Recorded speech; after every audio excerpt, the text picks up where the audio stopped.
what we need to go over today.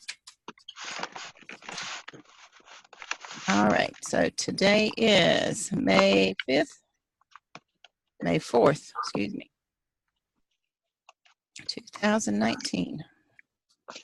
Okay, I am open for suggestions. What do we need, or anyone having struggles with that you want us to cover today? Anybody can start? You sure can. Okay. I thought I'd stuck my response magic on. I sent you a Skype on that before, and I didn't know I could take it off, but I've taken it on and off about 8 times so far. And I haven't gotten it right yet. What's missing on it? Well, sometimes when I stick it on, it's on there twice. Sometimes it's on there 3 times. Sometimes it's on the bottom of the screen. The last time I got it on, it looked good. It really did look good, but I asked my instructor to check it for me, and you know how you said you could put any questions you wanted? Well, I tried to, I put down name, first name, and I thought what I did on the sign-in, the opt-in board was I thought I highlighted the questions I wanted answered, like first name, email address, and state. They're the 3 questions I wanted people to answer. But I put down optional second, your last name and telephone number was optional. Okay. But when I stuck it on my site, it wasn't optional. Was it on red? Did you hit the red button? Yeah, it was red. The buttons were red, the ones I wanted to keep as but it didn't come up that way when I posted it. So they have to fill out everything then in order for them to go to the next one. Yeah, and another thing I couldn't figure out was I went like it said in Rory's video, go to Tanya's thank you page, and I thought I made a new page, and I thought I posted a new page. I have no idea if I didn't post it or if it just disappeared in the system someplace, but it's not there. It's not on my site. I have no idea where it went, but I think it went somewhere. So when you go to, because this is what I do to check it, fill it out on your own website and see where it takes you. Yeah, so I didn't know I could actually do that, so I waited for my instructor to do it. You can go in on your own website. You just log in. Don't go in it as admin, whatever your website name is, just like you do a regular search for it, and pull it up, and then go and fill out your information, just as if you were a new visitor to your own website. And then see, after you fill it out, where it takes you. Because if you've put in there for it to go to a specific link, then it should pull up that page in your website that you told it to go to. Do you have to have that thank you page on your site first before you say go to it? Yes, if not, it'll go to a blank page, and Response Magic will stay on Response Magic page. Yeah, it went to a page that just said thank you that I never stuck up. It just said thank you. That's the Response Magic page because it couldn't find the site that you're looking for. Okay, well, so I stuck in my site, my 5q65.com. Yeah, so if you put a site in there, as soon as you create that site and it's on your page, it will then go to that site, but it has to be there first. So if I put down my 5q65.com and say thank you page, then it will go to the thank you page? If you've created a thank you page, yeah. So all you're going to do is copy your link. So let's go here to, we'll go to visit my site, because my thank you page is my pinning site. So where do you find the thank you page to make sure you have it up at, though? Okay, if you want to find your thank you page, you're going to go here to your all pages. All pages. And you will search for thank you, basically, and look and see if you have a thank you page. And if I did go there and I couldn't find it, so it's not there. So then you've got to create one. Where did it go? It just I didn't create it, or just. Yep. If you don't have one in your site, if you don't have one when you go to your all pages, then you need to create one. So I did something wrong when I went to make a new page, and I put the header in, thank you page, and. Did you create a title? Because if you went and straight copied it, it's not going to create the title. It's not going to copy the title. I actually wrote the title thank you on the title. Now, is it in draft? That's a good question. Or did you publish it? I pressed publish.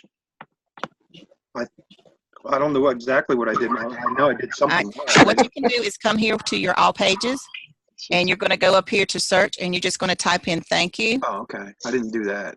Yep. And you just hit search pages, and it will search your system to see what's in there. And it will pull up anything that says thank you. All right. Okay. I'll have to do And that. you just have to go through and find the one that you're looking for. And see, mine says I have 32 items. It's close to that. I know I don't.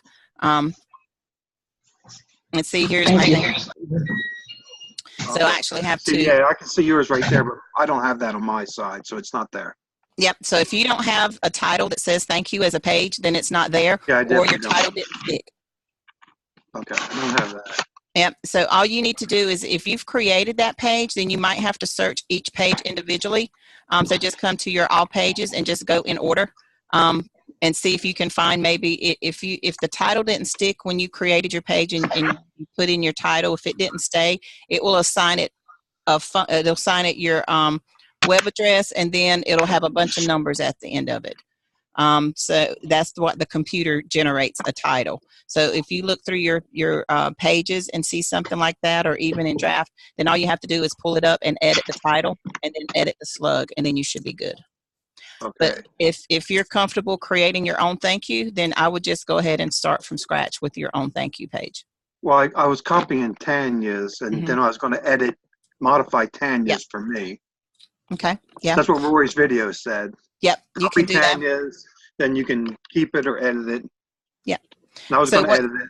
So when you go to here, you want to hit add new.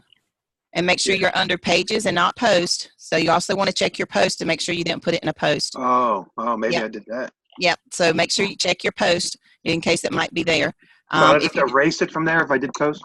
No, you can leave it there. It'll have a link to it. It just needs to show up on your home page. Okay, I got some things to work on then.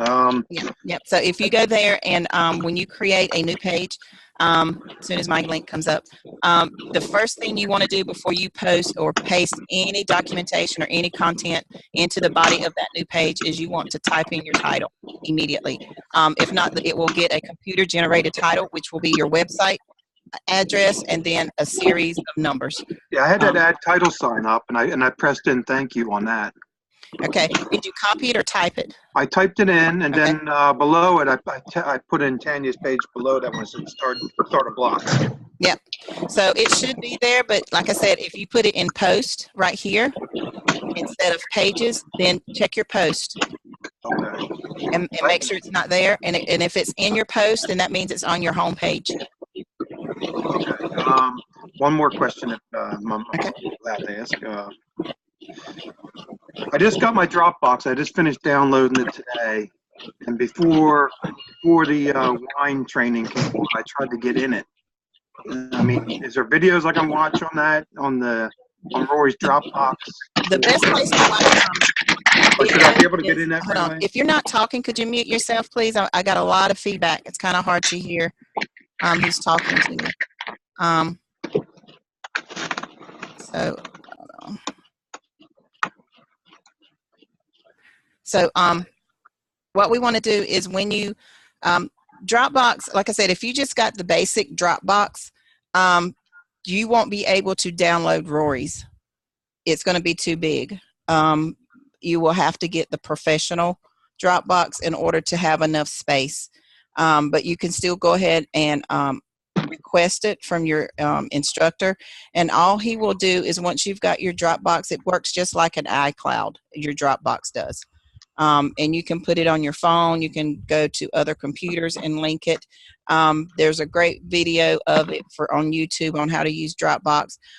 Once you get that, you can request it from your instructor. Say, hey, I need Rory's Dropbox. They will then submit it to Mentor and to Rory, and you need your email address that you set up your Dropbox with. A lot of people will just send in their Gmail account and they've set up their Dropbox with a different email and it'll never come through.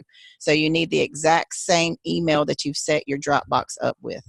I did all that, and I downloaded a whole bunch of things. I downloaded like 6 things I downloaded from Dropbox. Okay. So so once you want to do that is once you download it, you have to tell it to go to Dropbox, to send it to Dropbox. If not, it'll send it to whatever file was the last one you created. Not following that. Okay. So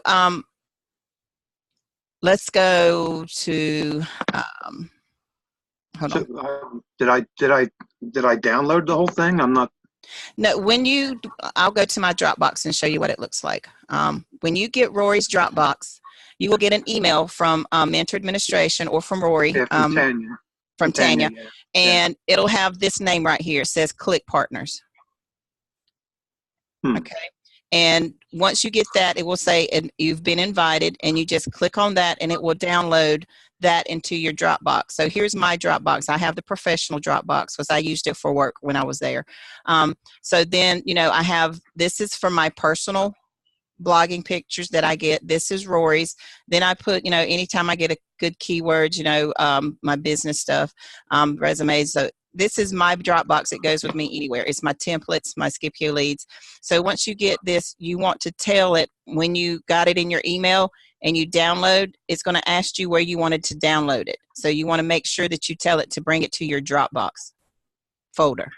I might have missed something because I don't have that Click Partner photos in my file area. Yeah.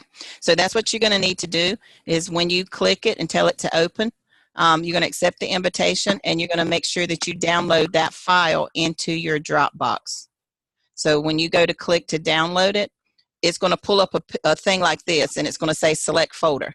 And you're going to have to tell it to go to your Dropbox. So you're going to have to choose Dropbox as your folder for it to download. And then it will put it in a folder like this. Well, I got the thing on the left that says Dropbox, but I don't have it says Click Partners photos.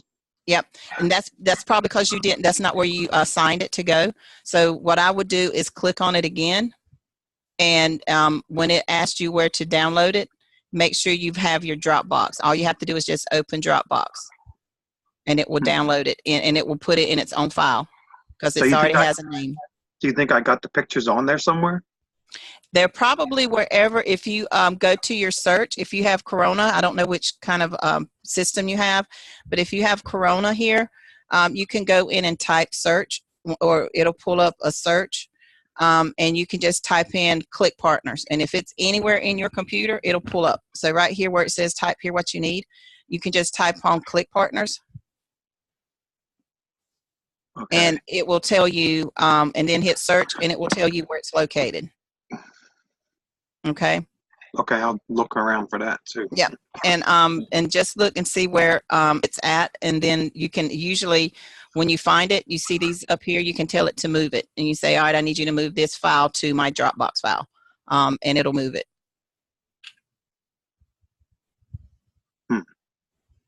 That went a little bit too much. If we need to get with your instructor and tell them, hey, I need to find this file, and they should be able to help you walk through it. If not, just give me a Skype message and we might do a quick little training real quick to show you, see if we can find it for you and put it in there. I just switched instructors because mine needed a break. She was overwhelmed.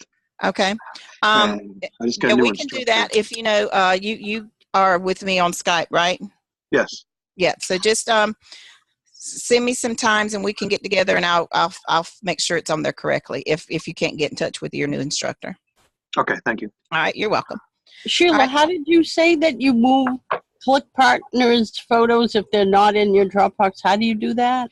When you find it, wherever it's located, so what you want to do is over here, I just have a quick access for everything that's on my computer. So when you find where that file is and you open that function, you see this right here? I just highlighted Click Partners. Okay. And it gives me this right here. So I can say, all right, I want to move it. And I click on Move To, and then it pulls up different places that it has space to move it to.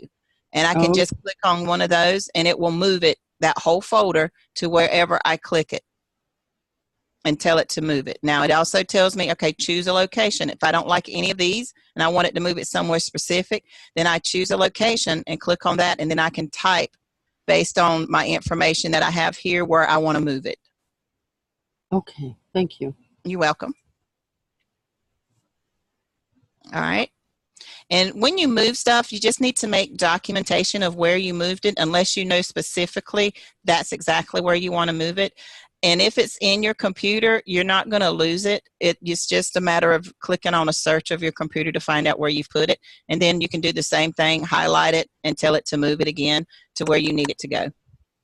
But if it came from Rory, it's going to be Click Partners, and it's already going to be in a folder.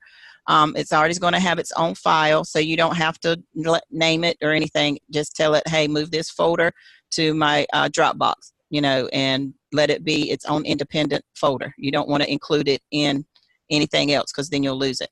And he has tons of stuff in here, and he updates it. He'll send you updates. Hey, I just added these here. And if you've signed up with his Click Partners and you didn't have enough space in your Dropbox, you can still download those pictures that he uploads and just put them, you know, in a folder somewhere that you have. I actually had a blogging folder before I had got Roy's Click Partners, and that's just where I go in and find stuff on my own. If I don't see anything here that I particularly care for or care to use or doesn't go well with what I want, then I created my own, and which you can do. It's in my Dropbox. So like I said, it goes with me on my phone. Whenever I add something, it goes straight to my phone if there's space. If there's not, it'll tell me that it's holding, and then usually I can go in there and delete something, especially if it's something I want to use readily. Then I just go in and delete something on my phone so that I can have space for it.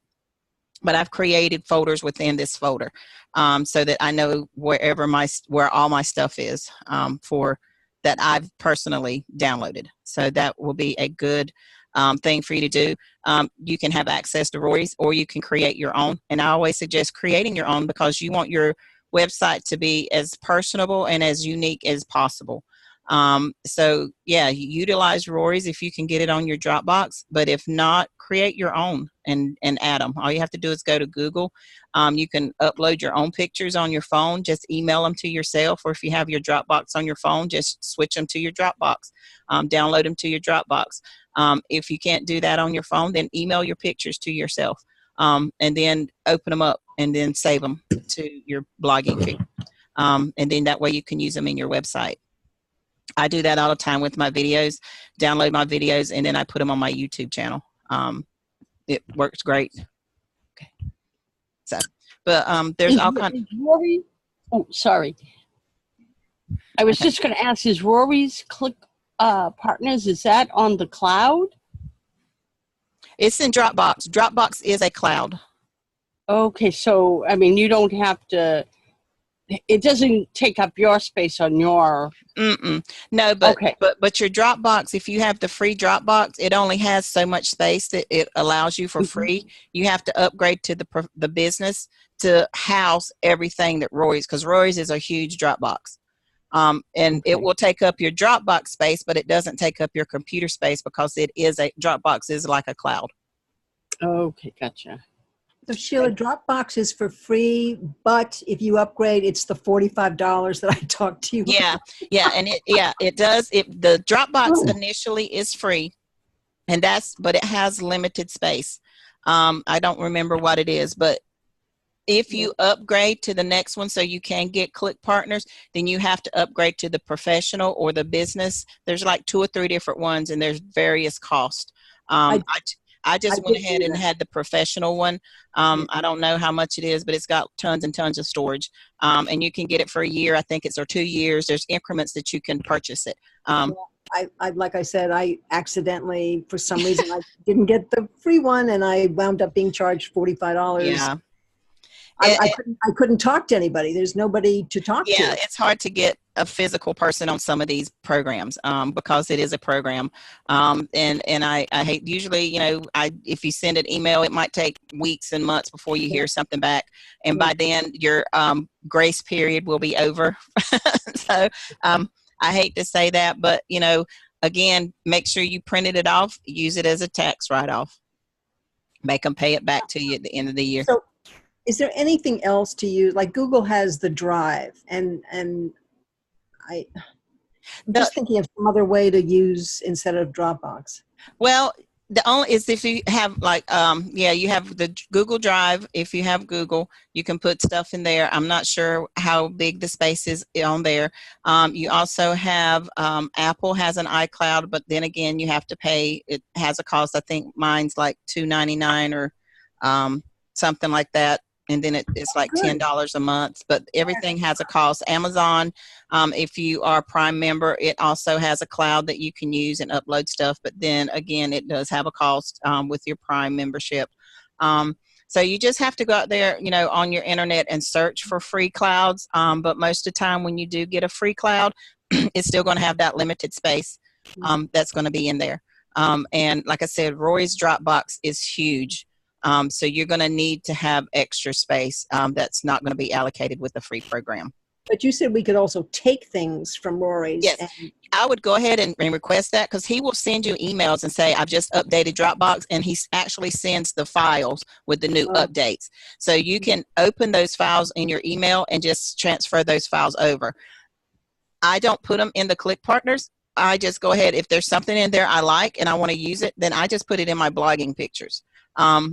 Not necessarily in Click Partners. Now, if you, like I said, if you do have your free Dropbox, that will be a good thing for you to do, is just get access to that. And then whenever he updates it and puts new stuff in it, then you can go in and put it in your free Dropbox and still have adequate space in there. But if you try to put his Click Partners in your free Dropbox, it's going to tell you you don't have enough space, that you need to upgrade. All right. I'm going to call Apple or whatever and see what they say. Yeah, you might just have to stay on them to get that money back. But yeah, that's what I would do, is just go ahead and download your free Dropbox, and then just create a file in there just for your blogging pictures, and then go on Google and find your pictures you want to use and play with it. Create folders, you know, say, hey, this is going to be for my wine pictures, this is going to be coffee, this is going to be clothing, you know, this is going to be my travel, and then that way you can sort of, you know, keep them organized, instead of just having pictures that you have to look through randomly to try to find what you're looking for. I also name my pictures, even though they have things on there, so I know what I'm going to use it for. So these are things that I still have yet to create folders to put in, put them in there. So, you know, you want to go ahead and name your picture so that you know exactly when you go to look for it. If you haven't created folders or don't have enough pictures to utilize a folder, then you want to make sure that your pictures are named so that you can know exactly which program that you're going to be using them for. So that's, you know, how you can use your pictures. Okay.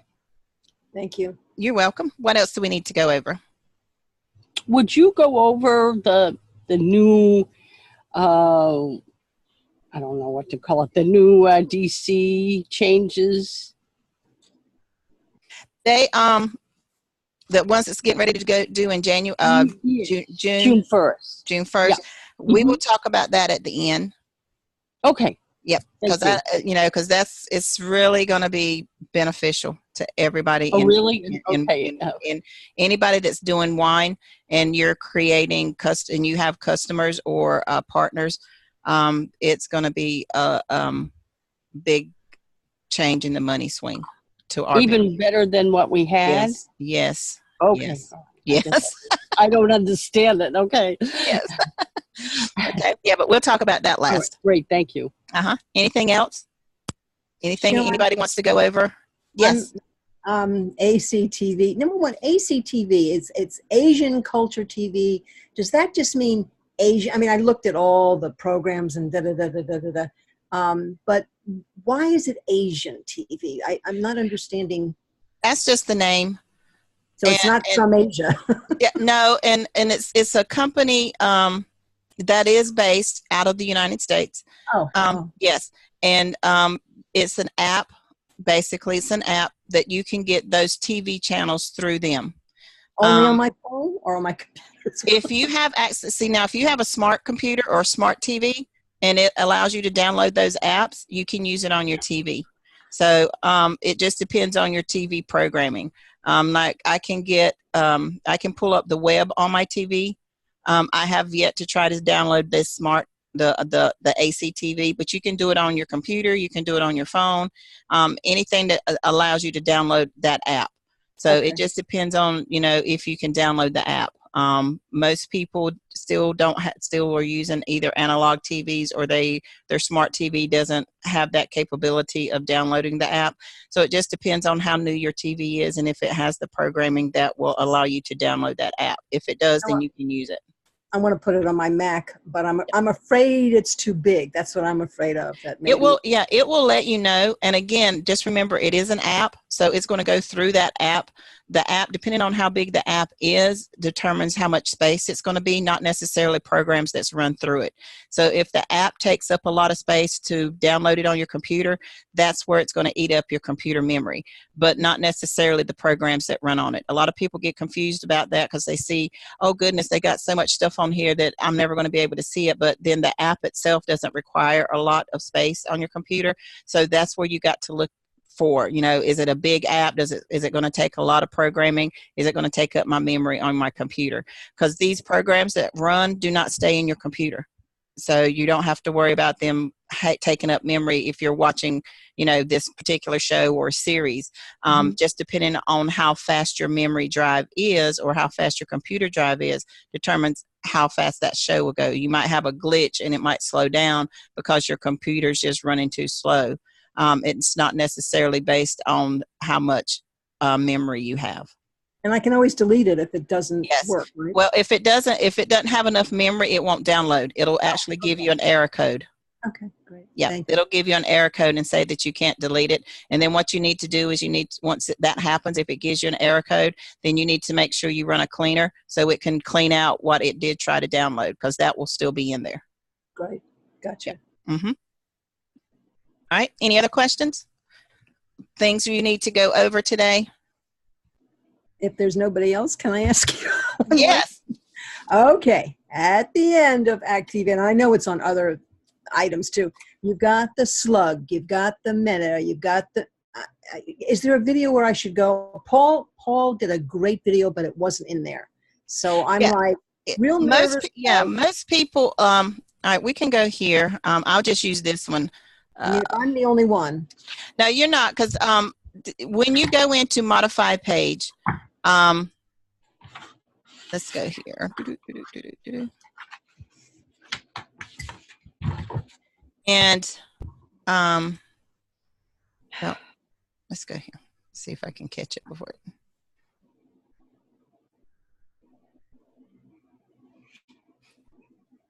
Now, is the reason I didn't see it when I went to ACT and opened it up and went all the bottom, is that because I still have Rory's words in there? So no, your Yoast should be on every page, regardless of whether it's been modified or not. And that's part of your programming of your website, is that information that came from Google, so that you know how to index. If you have orange in your overall average is orange or red, then you're not going to index well with Google. They're not if it's red, they're not even going to put it out for people to search. If you have a gray, it's not going to be put out for people to search. Sometimes if it has a green and an orange, it will be out there, but it's not going to be indexed well. So that's why you want to strive for green. Everything green. I'm at the bottom here and I don't see Yoast. And you might want to just double check to make sure. And it could be that it's hidden, that you don't have it open. Oh, wait a minute. Wait. Yoast, CEO. All right, I'm going to click on the arrow. See right here where it says Yoast SEO? Yes. All right. So you want to make sure that that's open. So if you don't see, your readability, your analysis and all that, so you want to, just click it. Click. Oh, all right. Yeah, see the little arrows right here? Wait a minute. Oh God. The little arrows here on the corner. Yeah. You want to open those up. Now this is where you're going to be your snippet preview, and he was talking about the meta description. It's always going to be here where it says edit snippet, and this is where you want to come in and what your meta description is. And mine's too long because it's in orange. This is the description that you put in. Whenever you go to search Google, they always have a little catchphrase or a little, description of what your article is going to be about. That's your meta description. If you do not put one, when you post or publish your page, your system will automatically choose one for you. And it may not necessarily be what you want your first eye-catching thing to be about your web page. So you always want to go in there and put yours in there. As you can see, mine's in orange. That means it's too long. but not too long that it's going to be kicked off. If I'd have kept writing, it'll be red. I'm going to modify some of mine because I haven't done mine. I've modified it since I started. So this needs to be modified. I know more stuff now than I did before. So it's going to help me go back and change some things. I actually started by, going in and putting more features in here, like the C-SPAN. This, you want to leave it here because that's where people can go. I put in, some things for that. I actually rearranged some of these things. So, that's the thing. But like Paul was talking about, if you actually know about the program, then go in here and type about the program, what it's for. The HGTV, my sister loves this program. I don't think she misses one. She records it, and I found this little icon that shows, goes with this thing. But there's still lots that you can update and play around with this program, with this thing, particular one. And, when you go in here, you want to just make sure it's fun. But this right here, and then your snippet, not your snippet, your slug. If you go in and change your title up here, then you want to make sure that you update your slug. Your slug should be related to what your title phrase is. I just cut it off and put ACTV. If you wanted to go in, it should be ACTV as seen on Global TV. But if you're going in and changing your title, then you want to go to your slug and make sure it matches what your title is. And everything should have a dash after each word. So, because you see right here, mine says my URL is ACTV. That's not right, but now my preview is correct. But now if I wanted to go in here and when I change my title, then I need to put ACTV dash as dash scene dash on. Are you going to type for me today? All right, so see as seen on Global TV. All right, and you see now my URL changed. So that's what you want your slug to be. Now you can go in and change your slug if you got a title and it's really long and you're just like, okay, I like my title, but I don't want that to be my search phrase. I don't want that to be my slug. Then you go in here and you can change it, but you need to make sure that it changes right here on your preview. And then you need to just verify that it goes to that page, that it's not always the same as your title. And as you can see right here, this is your preview. You see this change too. And this is what shows up on Google, this right here. So that's why you always want to verify your information because this is what people see on Google. Okay. So if they go in and type my as seen on TV and type in this and my page comes up, this is what they're going to see. This is what they're going to read. And then they click, so this is what people see on Google. And if you, we can come in here and let's type in, all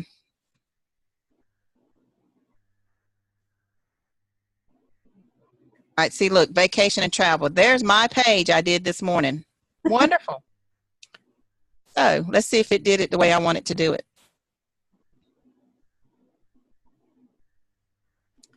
So we're going to pull up that page.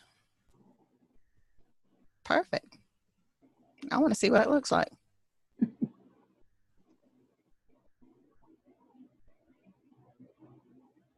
Look at there. Oh. So there's my page. Oh, I like that. Cool. Yeah. Okay. Well, sir, I feel important. Sorry.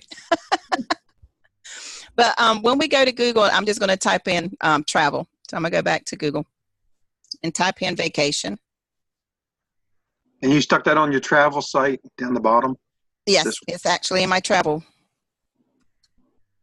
So we're just going to type in vacation and just do a general search for vacations. And what you want to see is when it pulls up, I want to show you how Google uses your meta descriptions. So you see right here on your information. So this is going to be their title. So this will be your title, which would have been mine. This is your meta description right here. And this is your link right here. So that's why this is important, that you have it filled out the way you want it to sound. And your title is here. this is your web address, and this is your description that they're going to read. If this is not catching or, you know, gets their attention, they're going to go to the next one.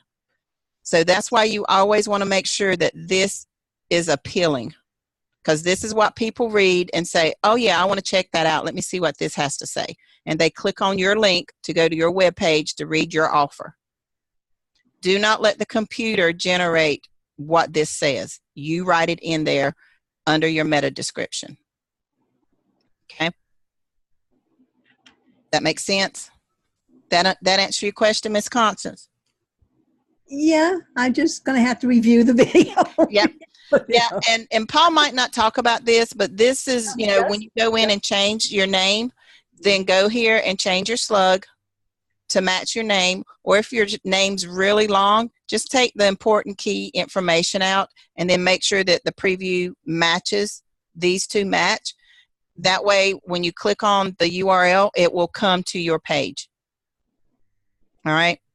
And like I said, mine's orange. You don't want it orange. Even though my overall is green and green, that's your big thing right there, is you want this to be green. I have some students, and even I do it sometimes because I'm like this right here. It's a red. So you can get rid of that red. It tells you exactly what you need to do. I don't have enough transition words. So in other words, I don't have enough content. I can go in here and add more content. This is a page you can really have fun with, and add content and probably get rid of this red. But I have more green than red, so this basically cancels out the fact that I even have a red in there. So you just want to make sure your overall analysis is green. The other thing is you want to make sure that you have this keyword in here. And like it says, you know, I don't have any internal links. So in this telling me I don't have anything in here that links back to my page. So I might come in here and put, you know, coffee, hot chocolate, or wine, or clothing, you know, whatever. I can go in there and put another link, just add some more words. If I add more words, it's probably going to clear up the other red I had in here with, you know, not enough transition words. The more words you add usually will get rid of a lot of your red things. But always come in here and check and see what you can fix. See, it tells me it's too long. Some of my images don't have links to them, which is fine, because my Google link, you know, for them to go to Google Shops, there's not a link I'm going to put there because I don't have Google Shops for them to go to. So that's, you know, but overall it's still green, which means Google's going to look at it and say, okay, she's got good content, it's green, it's readable, and that's all they're looking for, is to make sure both of these are green. Okay. Thank you. You're welcome.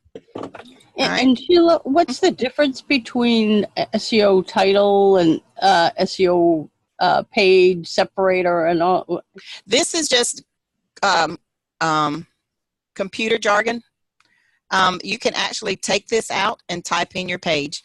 This is just, okay. Yeah, you can give that to Herc.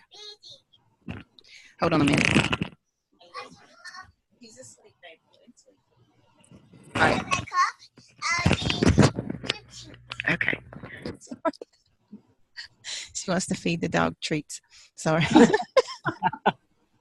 She Cute little voice. Yeah, she's gonna give him 2 treats. All right, so lost my train of thought. This right here is just your separators, is your computer language letting it know what you're doing. You can actually go here and take this out, and you notice that if you take this out, then this is going to take this out. And as you type, it will change this. The only thing about that is this, and your title is related. So if you take this out and change this, and this changes, your title will also be off, because this doesn't change your title. It only changes your Yoast information. So then once they go in and try to find your page based on your title, it'll come up not found. So this is something you don't have to mess with. Same thing with your slug. You don't have to mess with your slug unless you change your title. And then these two change automatically as you change your title. The slug doesn't. You have to actually come in here and change it. Which two change? When you change your title up here, your original title, in your snippet, it will change. Okay. Yeah, it changes as you change your title. Your slug will not change. You have to actually go in and manually change your slug, which is this down here. So you will have to manually change this if you change your title. And like I said, it's just play with it. If you have any questions, you can get with the instructor or just send me a Skype message. And, you know, but for the most part, just make sure that this matches whatever your title is. Then just separate it by hyphens and you'll be good. Okay? Thank you. You're welcome. Any other questions that somebody has concerns with that we can go over? Come on, don't be shy. You're here for a reason. I want to make sure that we clear up as much as we can before I go into how to add links and do some modifications. All right, Sheila, you know what you see Activia, you've got it down there with a little below snippet and Activia as seen in the, and then you've got that link, wait, don't go too far. See that link, 5e95.com, blah, blah, blah. Now, that is an external link? I'm so crazy. No. This is the link for my page. All of this is just for Google. This has nothing to do with my page that I created. This is what is seen on Google. Okay. Yeah. Your external links is actually in your page. This right here, all these underlines, that's an external link. That means they're leaving my page to go sign up for ACTV because that's where I told them to go. Yeah, but Paul said that there is no link on his video. So I'm so crazy now. No, and there's not, because this is a free site. I mean, it's just free, but if you go to Brunette Marketing, there's a link there. You can get your own link and put here to sign up for ACTV. That's all it is. But it doesn't pay anything. But you do have your own link you can go get to put in here on Brunette Marketing. A lot of people just don't change it because you don't get paid for it. They just leave Rory's in there. Do you get referrals? No, you don't get, it doesn't do anything. It's just more for information, and it's a free program. People come here to get free information. You know, hey, I'm gonna get me a free app, and it's just for get people to your site. But you do have a link in Brunette Marketing. If you want to put your link here, I suggest you do. You know, just so you can get training on how to get your links and put them in your pages and modify them. But that's totally up to you. It's not. You don't get paid for this. This is it's literally free. It's just free marketing. No, I'd like to do as much as I can too. So yeah, but you do have a link on Brunette Marketing that you can come in here and put wherever you want to put, especially if you're adding new content. What it's telling me is I don't have an external link, which I can put one in right now. Okay. And I'll put that in right now. We can use that as a training tool. So I'm just going to come here. This is my last one. I'm going to create me a new block. And I want to use a classic block.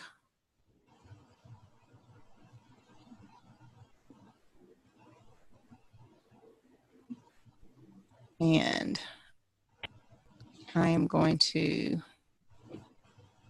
do a heading 3. I want to do color text.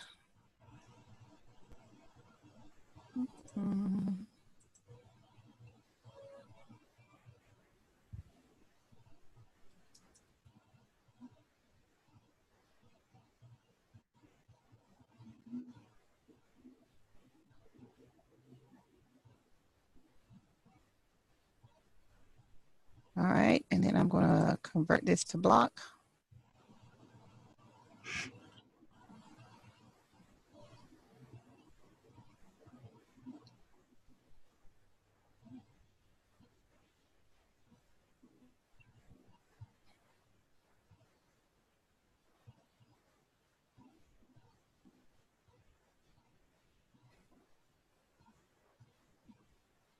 Oh, I don't want you up there.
Why isn't your Grammy working on your spelling words?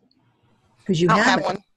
one. Oh, that's CJ. Oh, I got you. Okay. I saw green. So. Oh, yeah. All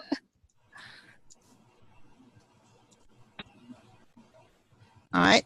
So here's the one for my wine. Just did that. So now I'm going to link this, do an internal link.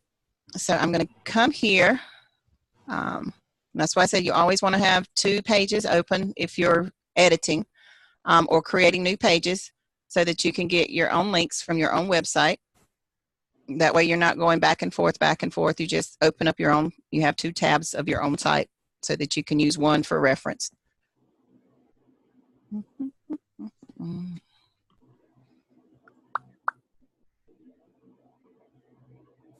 then I'm going to go to site. And I'm going to choose.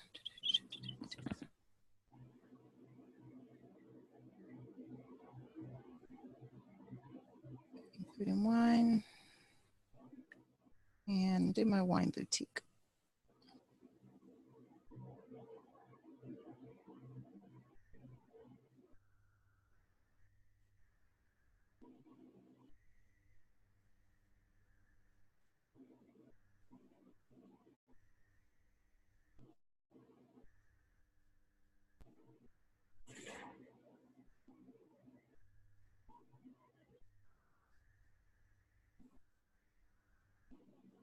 All right. And so then I'm just going to copy my URL from up here. I'm going to copy this. And then I'm going to go back to my page I'm creating.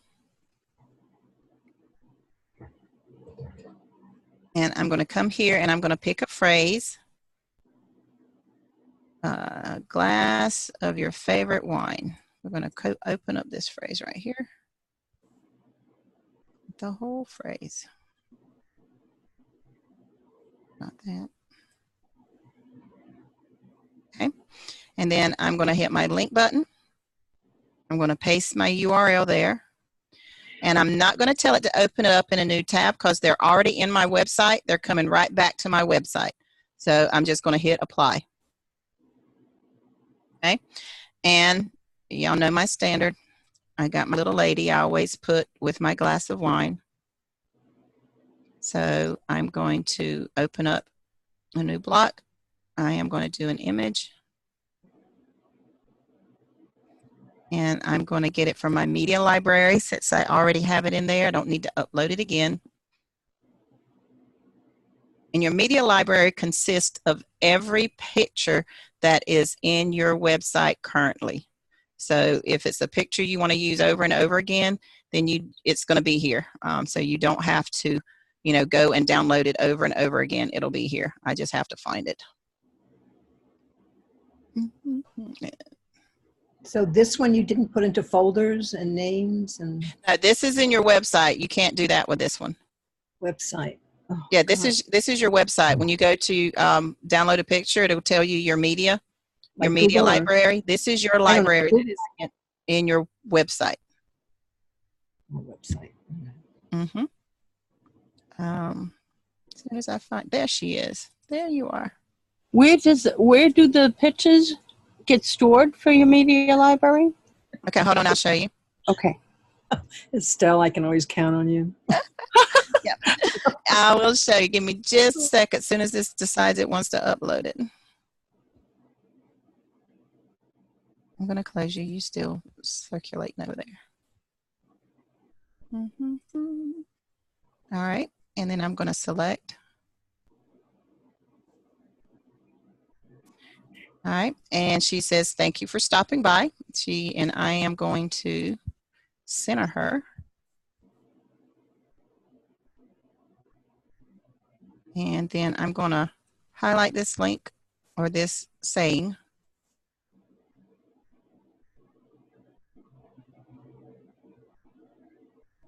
if it lets me.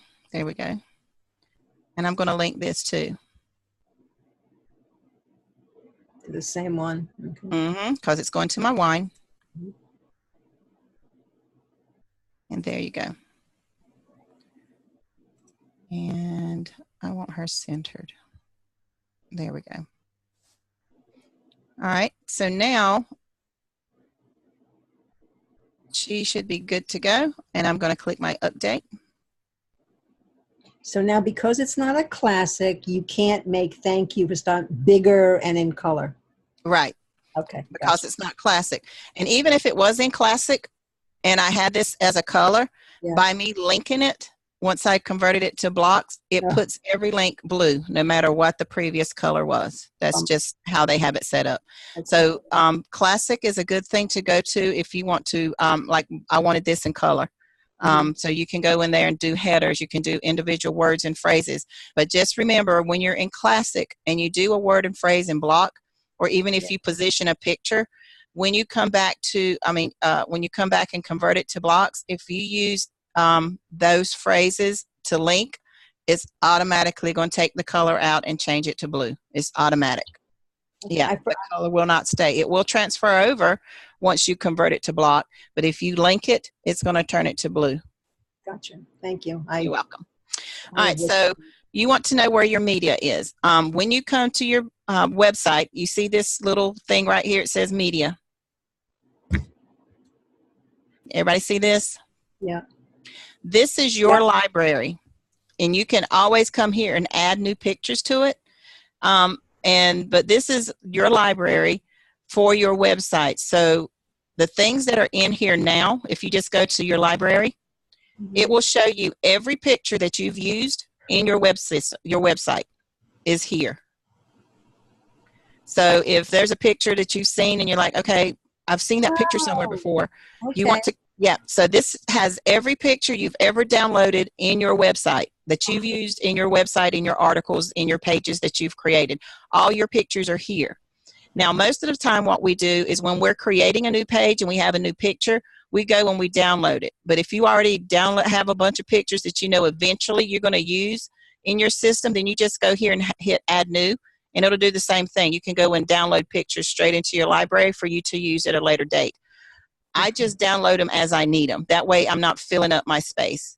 And then if you know you're not going to use them anymore or again, then you just come in here and delete them out as you, update them, whatever you decide to do. But this has all your pictures that is in your system. Like, see, I have some that's duplicates. I need to go in here and delete them. You want to delete duplicates. I have several of those in there. Delete it so I can see, Sheila, because I've got some in here that I don't know where they came from. Yep. All you have to do is it'll pull up, and you see right here where it says delete permanently. Since you know it's a duplicate, you want to delete it permanently. Okay, great. Thank you. Yep. And you just want to make sure that it is a duplicate, or you'll have to download it again. Just because you deleted it here, you do not delete it out of your computer. You just delete it off your website in your library. It doesn't delete it off your pages you've created. It just deletes it out of your library. Like, here's another duplicate. I just open it up. It shows me my picture. I come over here. Yes, it's a duplicate. I want to delete it. I don't need two of them. Yeah, I just don't like some of the pictures either. Yep, So same thing. If you go through here and say, I'm never going to use that, that's not something I like, do the same thing. Just go to your library, click on the picture you don't want, look at the information, and then just hit delete permanently, and it removes it out of your library. I know why I have these pictures, because I haven't changed my pages. Don't yell at me.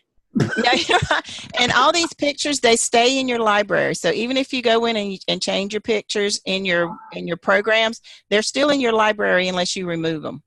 I gotcha. Okay. So even though you change a picture in your web page or your article, that picture doesn't leave your media library unless you go in there and physically manually remove it. It's still in there. So even though you change it on your page, that doesn't take it out of your system. You just changed it on your page. That picture is still there in your media library for you to utilize.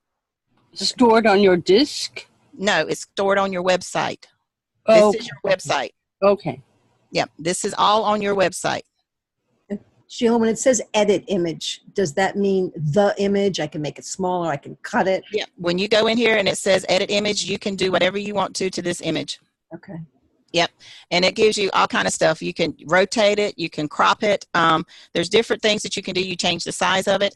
I just don't recommend you doing that here unless it's because I have some pictures that I've taken and I put it on my website and they're turned sideways or they're upside down. So that's where you want to go in and have it rotate.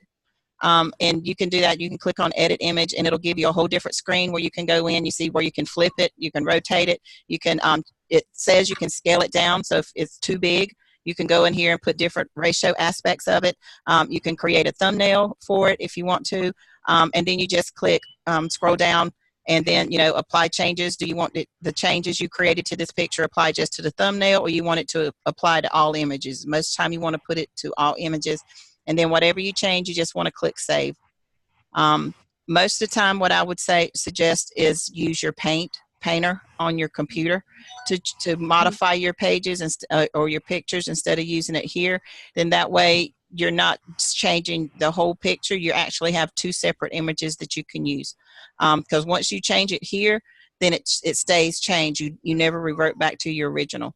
So if you want to edit a picture other than just rotating it if it's backwards or something, then I would suggest you use your paint program in your computer that comes with it. But if you duplicate it, then that would be good too, right? Yeah. Okay. Yeah. Okay. So you don't lose the original.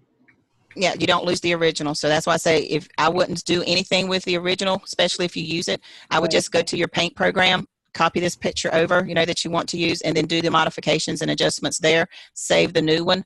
And then if you want to put it in your media library, then add it to your media library. But you don't want to distort or change your original if there's nothing wrong with it other than you just want to make it look different in your page. But you still like the original. So don't ever get rid of your original.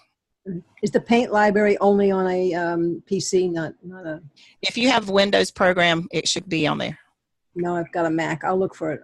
Yeah, just look. There's I'm trying to think there's one in there that's just like it, and you just have to do a search. I can't remember what the name of it is. I'll look for it. Yeah, it should be in there in your if you have any kind of editing or Office program, it came with one similar to Paint. Okay. Can I ask a question about the Bugs Bunny picture? Yeah. All right, go ahead and click on that again. Okay. You see how you got your 5E95 in there? Mm-hmm. And you have the slash. Yep. So after that, I would put travel for less. Do I have to put the hyphens, travel, hyphen, for, hyphen, for Yes. less? The hyphens? Otherwise, Yep. it won't go there. Exactly. And do I have to put the slash on the end? Yes, it does. And You have to do all that. Yeah, that's your, and usually when all I did here was just copy it straight off my website where But it's each down at the word bottom needs where a it says, hyphen, though. yeah, where it's down where it says your permanent, when you go to, let me open another page. When you go to your finish your pages or finish an article, at the bottom under documents, it will have your permalink. So just open up that tab and you will see your permalink and just copy it and then put it on. That's what you use. That way you don't have to worry about if it's correct. And then it will go straight to where it needs to go. And the thank you page too, with I do my you would do your 5e95.com/thanks hyphen you. Yep. Slash.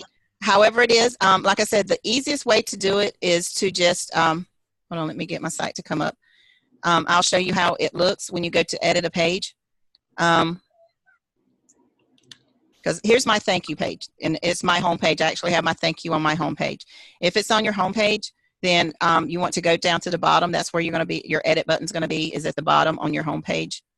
As y'all can see, I'm a cartoon buff. I have cartoons in just about everything. So we're going to come down here to the bottom, and I find out my wedding company that has all my beautiful wedding dresses are no longer with CJ. So I got to go in and change all my wedding stuff. Oh, bummer. Yeah, they had some gorgeous, gorgeous dresses. I was hoping that they were going to come back, but they didn't. So we're going to go to edit this, and I'll show you where your permalink is. So you don't have to guess or try to decide what needs to be posted for people to be able to go to. So when this comes up, you're going to be able to see your information on your page, and it's going to show you in blocks, and it's going to show you also in documents. I'll go away. Okay. And those of you that were on the the instructor training. I'm sorry that I told y'all to get the clothes in the washing machine Monday night. I didn't know Rory had unmuted me. That was good. It was so fun. When I realized, I was like, darn it, I'm going to kill him. We needed some comic He relief. dropped his head and started laughing, and I was like, he heard me. And I looked on my phone, and I was unmuted. I was like, so, no, I'm not done working. I'll be done in a minute, okay? Yeah, it was highly embarrassing. I'm glad my video was blocked at least. Sheila, can I interrupt until that comes? Remember the picture Yes. of Pie and me you wanted me to use? Is that where I can put it like on the way on the right-hand side up there? Yeah, I'm going to show you where to put that. I actually have that in my notes. That's going to be our next thing. I'll shut up. Yeah, you're fine. So when you pull up a page and you've published it or updated it, you will see right here under documents, if it's in block, you want to move to your document side. And it will actually show you your permalink right here. And you want to copy your permalink. This is how it needs to be. Whatever is under here, that's what you want to copy and use. That's what you publish. And it has to be exactly the way it appears, or it will not go to the proper link. So that's why, yes, you do have to make sure that you have the dash at the end or the hyphen at the end, /bar. You have to have it exactly the way it appears, or it will not go to where it needs to go. So that's why I have it there. And this is a meme I created this morning, and just put my link there, copied it straight there. And then here's the Sephora link. Sephora link's a little different. You know, it doesn't have the hyphen at the end of it. You know, when I make a thank you page, I have to go over there and copy that to put on the Response Magic. Yeah, and you want to make sure, when you go to Response Magic, when you're creating that magnet, that customer magnet, I'm going to go there real quick and show you what you make sure that you have all this done correctly. So when we get Response Magic up,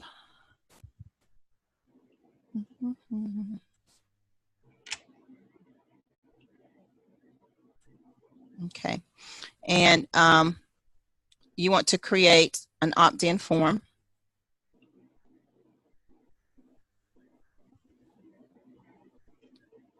And selected lists, you always want to make sure that you're sending them to your prospects. And there's one already in there that they've created for you. Or you can create a new list. But if you create a new list, then you want to make sure that you have that list linked so that you know you can get the information. Make sure you got your headline. And as you're filling out this information, you can see what it's doing as it goes. And it tells you right here on your form, email address is a required field. Click the asterisk to make it a required red, or optional, you leave it gray.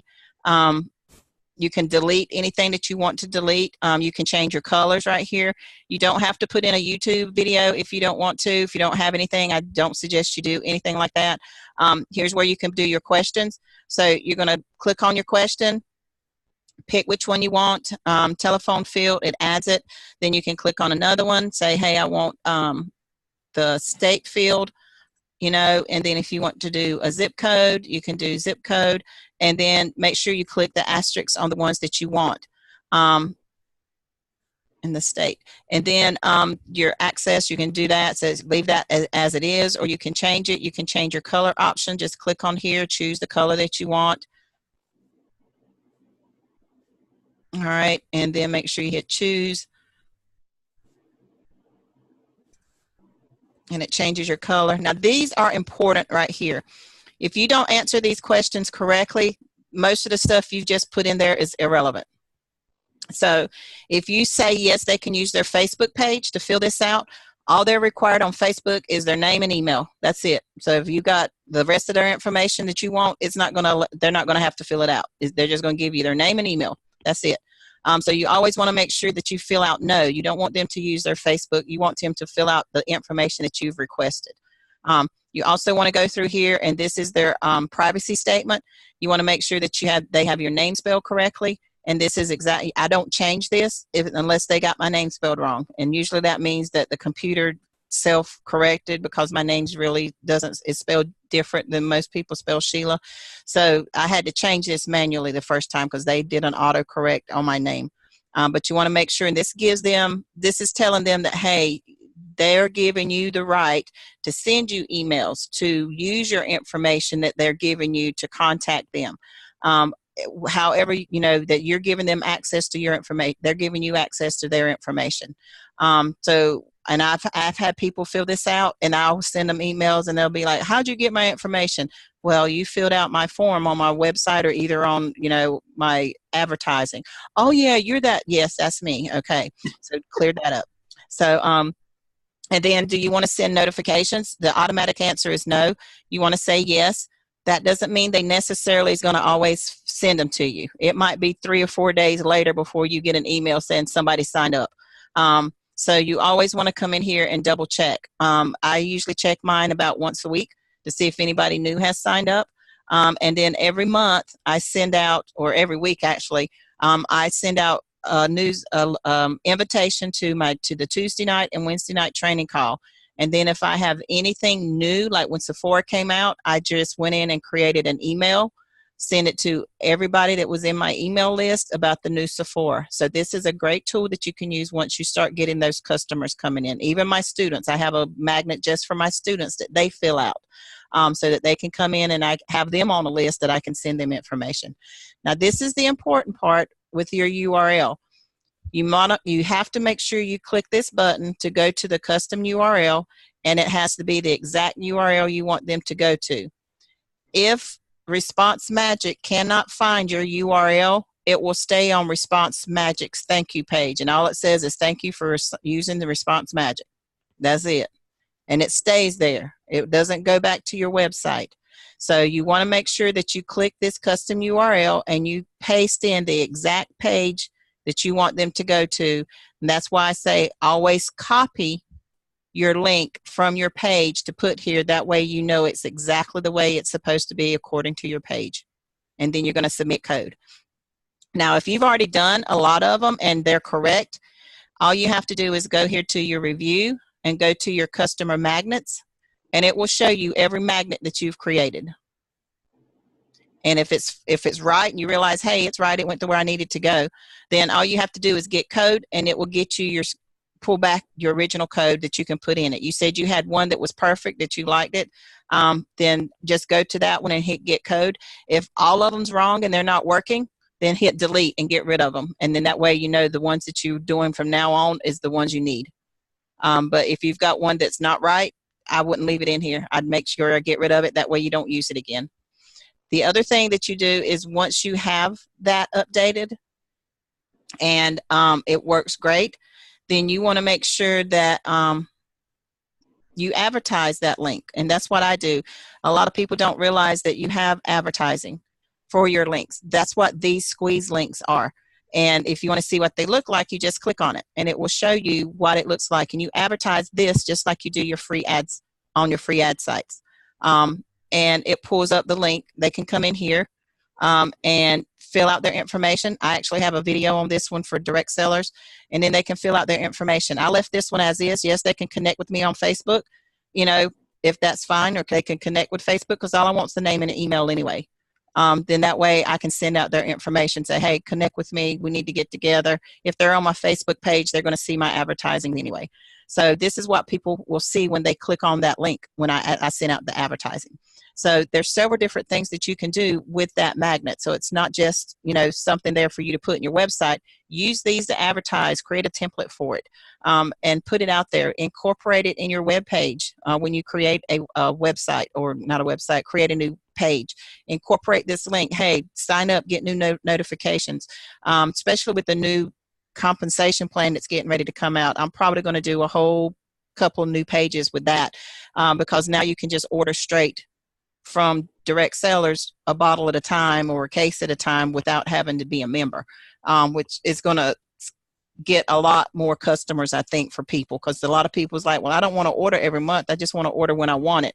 So that's what they've decided to do, and that happens in June. I can't wait. Good. So But that's how, you know, you can use your response magic. Just make sure that you answer those questions exactly the way that they need to be answered. And copy that link straight from your website to put in that where it says your custom URL. That way you know it's correct and it'll go to where it needs to go. Always test it too. You can go to your website, you know, like I just did, just type in your website in a Google search, pull it up, and fill out your own information. Put it in there to test it and see where it goes. If you put it in there and it stays on the response magic page, then you know your link's not working. And it could be either you copied your link wrong or you don't have the page set up yet and you've already put a link in there but no page. Then you know to fix it. You know it's not right. And you can't fix it. That's the thing about it. Once you create that magnet, it's done. You can't go back in and edit it. So just delete it, take it off your system, and then create a new one. And do the same thing. Just go in after you've got it posted on your page. Go in, fill it out, see where it takes you. Test it to make sure it goes where it needs to go. All it's going to do is you're going to have your name and your email sitting in there, which is fine. You know, you'll send yourself an email. I send myself emails all the time because I tested mine. I never took them out. So that way I know it's working. There's some people, the thing about it is even though they've signed up, they still have to accept your email. So you will see sometimes that they won't ever accept your email. Then eventually they will be deleted from your link. They have to accept your email and respond to it for you to be able to access them consistently. So that's the other thing, you know, you want to make sure that some people, you know, I got one student now, they're like, well, how do I know my response magic is working? If you've gotten your email, they got theirs, they just have to respond or at least click it open for response magic to know that they're active. If they don't ever click it open, you know, they just delete it because it might be in spam. Once they click that it's not spam and it goes straight to their inbox, then that's different. But if they've never clicked your link or your emails that you've sent them, then eventually it'll go away. It will quit sending it back to them. So, and you can see that when you go to your email list. Just go to your email list, open it up, and it'll show all the ones that have opened up your email. But there's nothing you can do about that. You can't make them, you know, open it. So, but it's still a good tool to use. All right. Any other questions? Step 1, it says select existing list. Obviously, I don't have one. Is that correct? Yes, you do. It comes with one. It should say website prospects. Website. All right, website. Oh, email. Okay, click that. And so, yeah, if you go and just go to create and you want to do an opt-in form, okay, right. And you do the opt-in form, the first question it will ask you at the top is, hold on. It says select existing. And if you have never done one, your existing one will be website prospects. I don't know where mine is. I think I deleted it or something. But it should say website prospects. If I hit selecting, oh, God. Yeah, if you do select existing list, yeah. If you don't have a list here, then you need to create one. And that you shouldn't put in your number there. You shouldn't put in you shouldn't put your number in there, like 5265 number. No, however you want to create your list. I mean, you create this. You choose this however you want to choose it. And all this does is your list is telling the computer, say, hey, this is where I want all the new people that's signing up. This is where I want them to sign up. This is where I want their information to go so I can find it.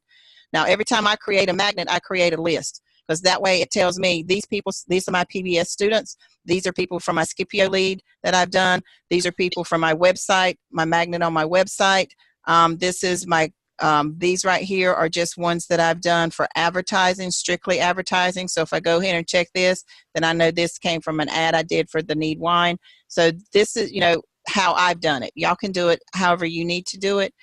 Some people only have one, you know, just depends on your need for what you want. Most people do just my website prospect. So that's how you can do that. There is usually right here, it says click play button to learn. If you enable your Adobe or however your flash drive, if you click on this, it will show you how to do this. There's a video right here that will show you how to do this. Every page on Response Magic comes with the video on how to work that page. Okay, it says run flash, is that? Yeah.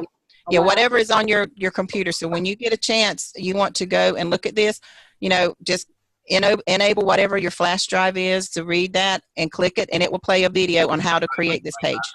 Today I'm going to show you how to mute yourself. Sorry. Okay, wait. Sorry. Okay. Define your All right. All righty. So, do we have any more questions? I got some new people on here. I know you have some questions, so please speak up. I want to know what I can help you with.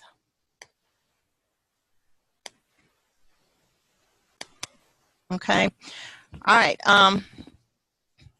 To our next subject then. Sheila? Yes. Somebody in the chat said they don't have a microphone to ask a question. Type it in chat. Let me pull up my chat. If your microphone's not working, just type it in chat. Let me check chat. It's Connie. That's confusing. Okay, Google Voice.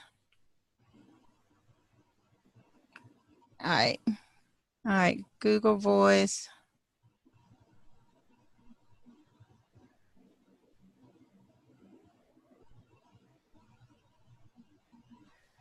Google Voice.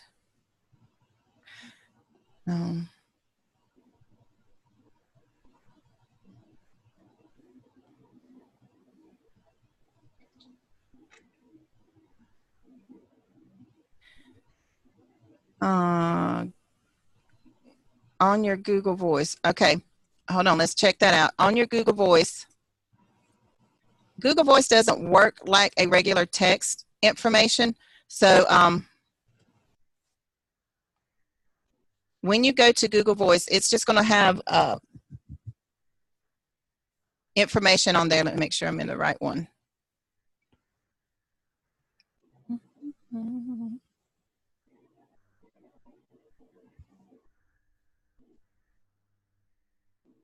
And it's not going to have like a to and a from.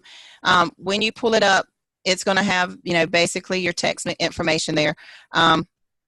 Mine's pretty full. I need to go and clean some of it out. I've got all these V marketing in there. It's awesome. So this is how my Google Voice shows up. And again, it just depends on if you're on a Mac, Apple, just depends on your programming, I'm assuming, on how it shows up. So this will show me everybody that has responded to my information. If you don't have this there, then it's in your setup. So you'll have to go in and change your setup to actually show your messages. If you want to send a new message, then you're just going to hit click. If you can't hear me, it's probably in your settings in your computer. Make sure that you have your volume turned up. Make sure that you have it to where it can access your computer volume for your Zoom. If you're on the Zoom call, make sure you have enabled your microphone or your enabled volume with your computer system. If you have a microphone or a headset, you want it to enable or use the audio for your information that's there. But when you use the Google Voice, you're going to be sending a new message. You just hit your plus sign, and then you're going to have to type. It doesn't let you type in for messages. Now, if you want to do a phone call, then you can paste your number in here. But if it's, for me, it won't let me paste in. If I'm sending it to a message, I actually have to manually type it in. But then you can, see this, these are just all of my students here that I have that call in, that I put them in there. And, you just put that in there. Then you can, after you put it in, you can go down here, especially if you're doing the V marketing, you just paste your text here, change the name, and then just hit send, and it will show up over here that it's sent. If you're not seeing it here, then you have to go into your settings in your Google Voice settings and fix this so that it actually shows your new messages. And it will, as soon as somebody sends you a message, they can call you, and because your Google Voice is linked both to your phone company that you've set up, and it's also linked to your Gmail account, if they call you, it will ring on your phone. If it's a number you don't recognize, don't answer it. Let Google Voice answer it for you, and then they will translate the message that comes through, and you will get an email saying you have a Google Voice message, and it will transcribe that message so you know who called, what time, and what their message was. Then you can come back to your Google Voice. If you have it on your phone, you can actually click the Google Voice icon right here. It will open up Google Voice, and you can send a text directly back. Couldn't answer the phone right now. I see you left a message. When will be a good time for me to call you? That's all you need to say. If you're doing the V marketing and they tried to call you, I take that as a positive and I send the next 3 texts, and then I send an email. Don't necessarily have to call back, unless their voicemail that they sent me says, hey, sounds great. I need more information. I'm ready to get started. I still send a 3 text, and then I send the email, and then I will send them the next day, when's a good time to get in touch with you. Or usually they will send me an email or text back, say, hey, this will be a good time, or give me dates and times. So, but if you're not seeing this information right here, then it's in your setup of your Google Voice. And you'll have to go to your actual settings for your Google Voice to see how to go in and get this set up. But it should manually already be there. But if it's not, then it's in your settings. You have to actually tell it to show this information. So I hope that answers your question. Let's see. Okay. So let's see.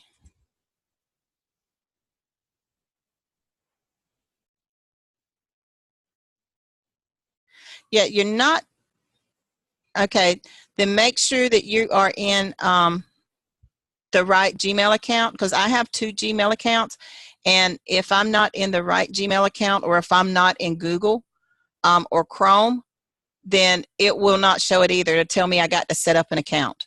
So you need to make sure, number one, that you are in Chrome, Google Chrome, when you have your Gmail account up, and that you are in your right Gmail account. If not, it won't show it to you. So you need to verify that you are in your right account. If you're trying to go through Firefox, Internet Explorer, what's that, Microsoft Edge, any other format other than Google Chrome, it might not give you the correct information either. So you always want to make sure that you're using your web browser is Google Chrome.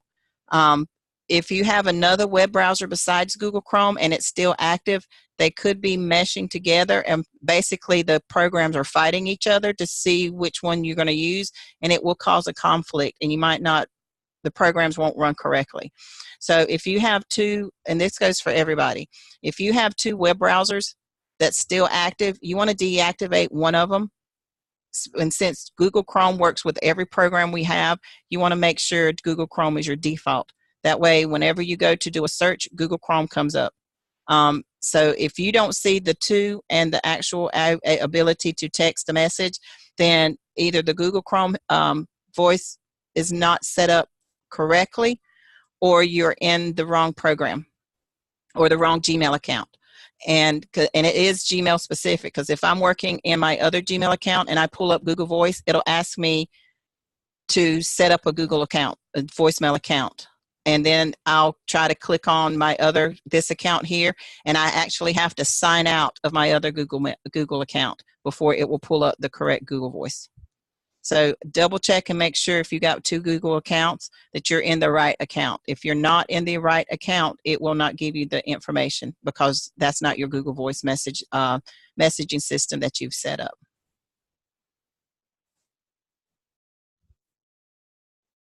Okay, Wendelin, we'll see you next time. If you got any questions, you know how to get in touch with me. Have a good day.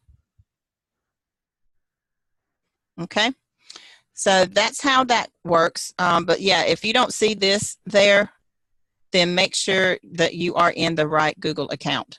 That's why you're not seeing it, but it's because you are in an account that's not been set up, or the Google Voice account that's not been set up. Okay.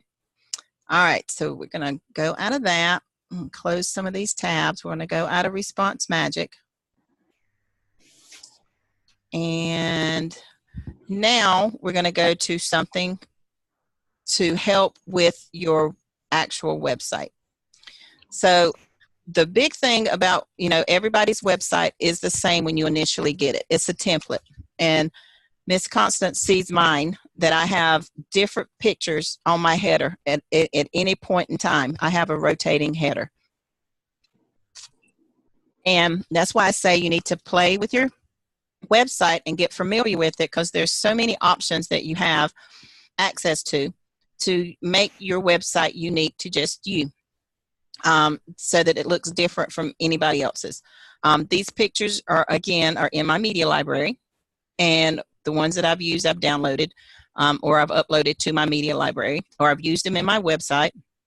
So that means I have access to use them anywhere in my website. So what we want to do is we're going to go to our dashboard.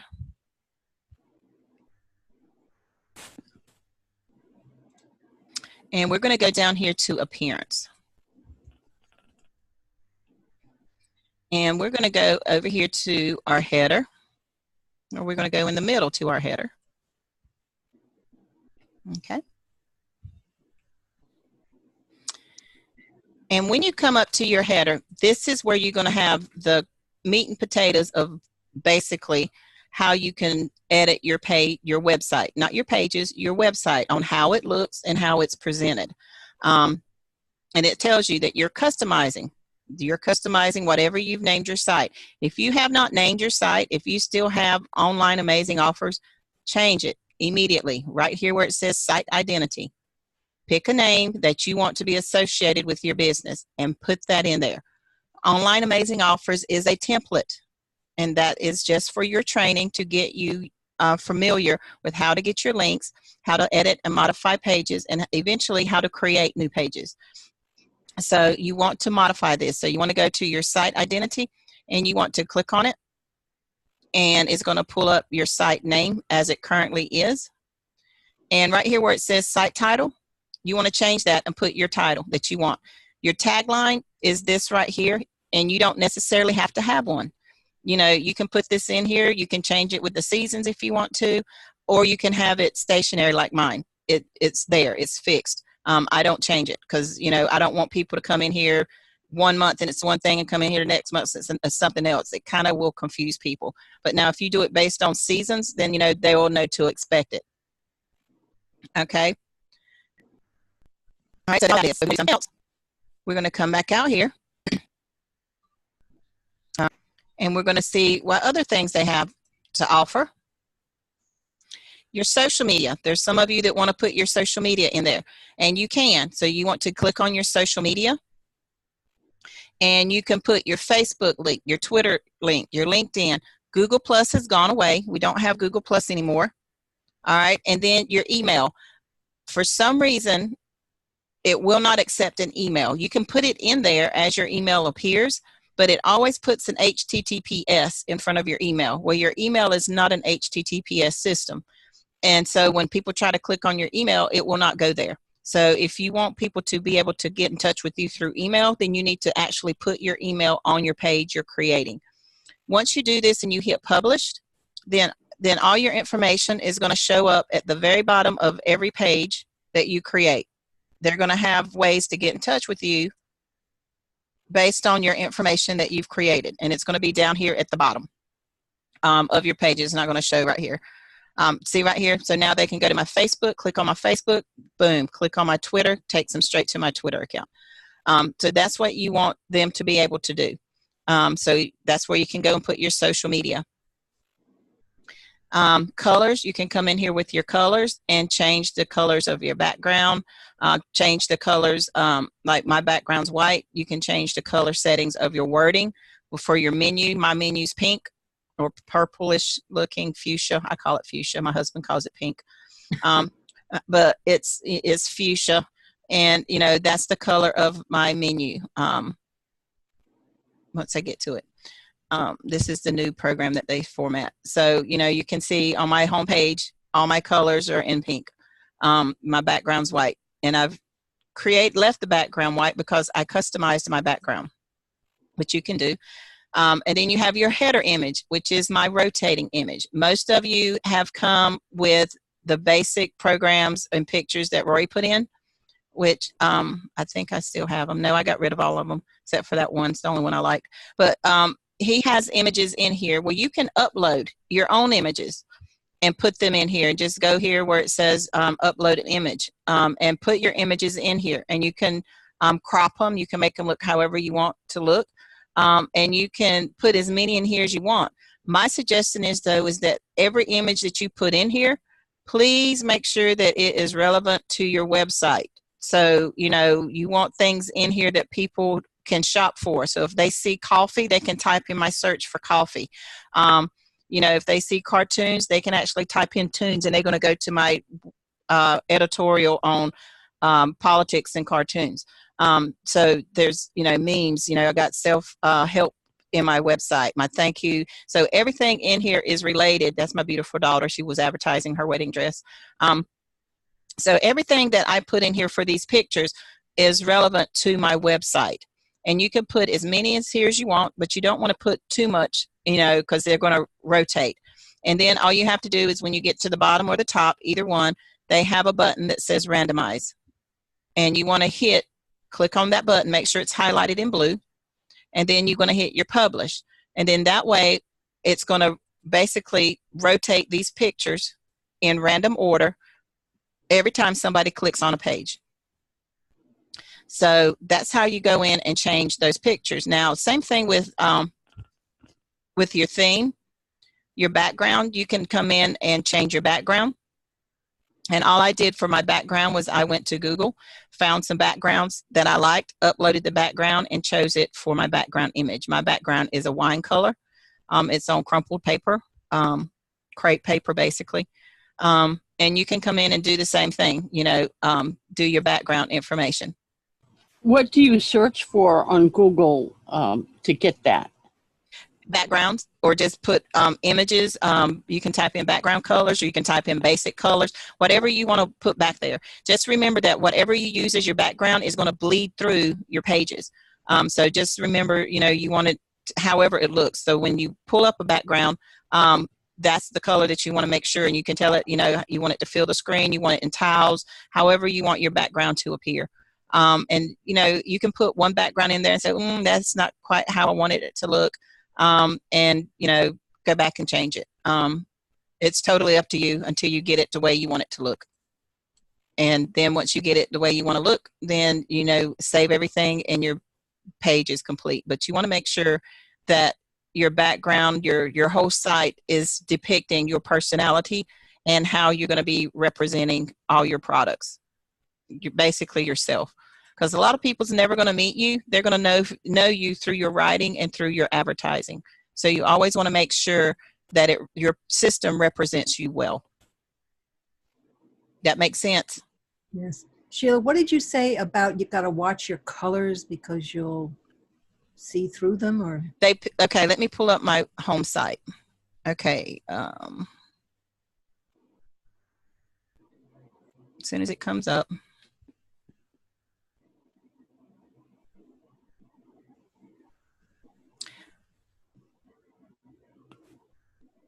Any day now. My granddaughter must have cut on her phone. I don't know what it is now. My granddaughter can cut her phone on or her iPad, and it just slows it down. If my grandson cuts his on, it totally kicks me off the internet. I don't care if I'm the only one on the internet. Whenever he cuts his on, it kicks me off, and I don't know why. Can't you get another internet for him? You know, another. I'm told him. I said, you know, we're gonna have to do something. All right. So when I did my updates, and I noticed that when I went to my background color, when I did my updates, it took my color back to gray. I'm going to change that because that's too plain. I don't like that. So I'm going to go in and I'm going to put my background color back to the color I want it. So I'm going to go to my appearance. I'm going to go to my background.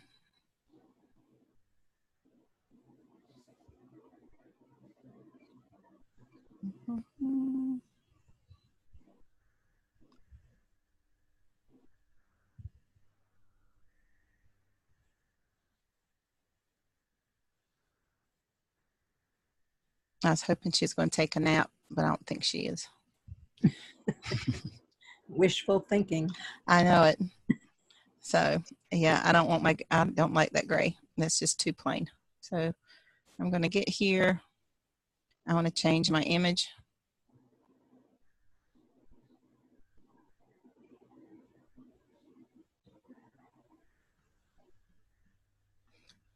And I'm not going to do my media library because I took it out of my library. So I'm going to go to my upload files. I thought you had that red, that really strong. It is. That's why I said it's supposed to be in there, and it's not. And I didn't notice that when I went to my colors, and it was gray. And I was like, oh, it's not supposed to be gray. But I did that update, and it changed everything. So let me go to my blogging pictures.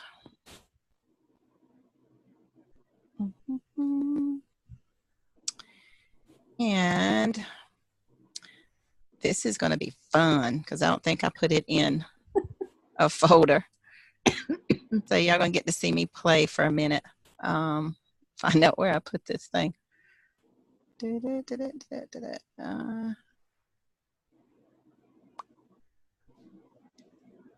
if I have to, I'll go back and find it again. All right, let's see. It might be here, backgrounds.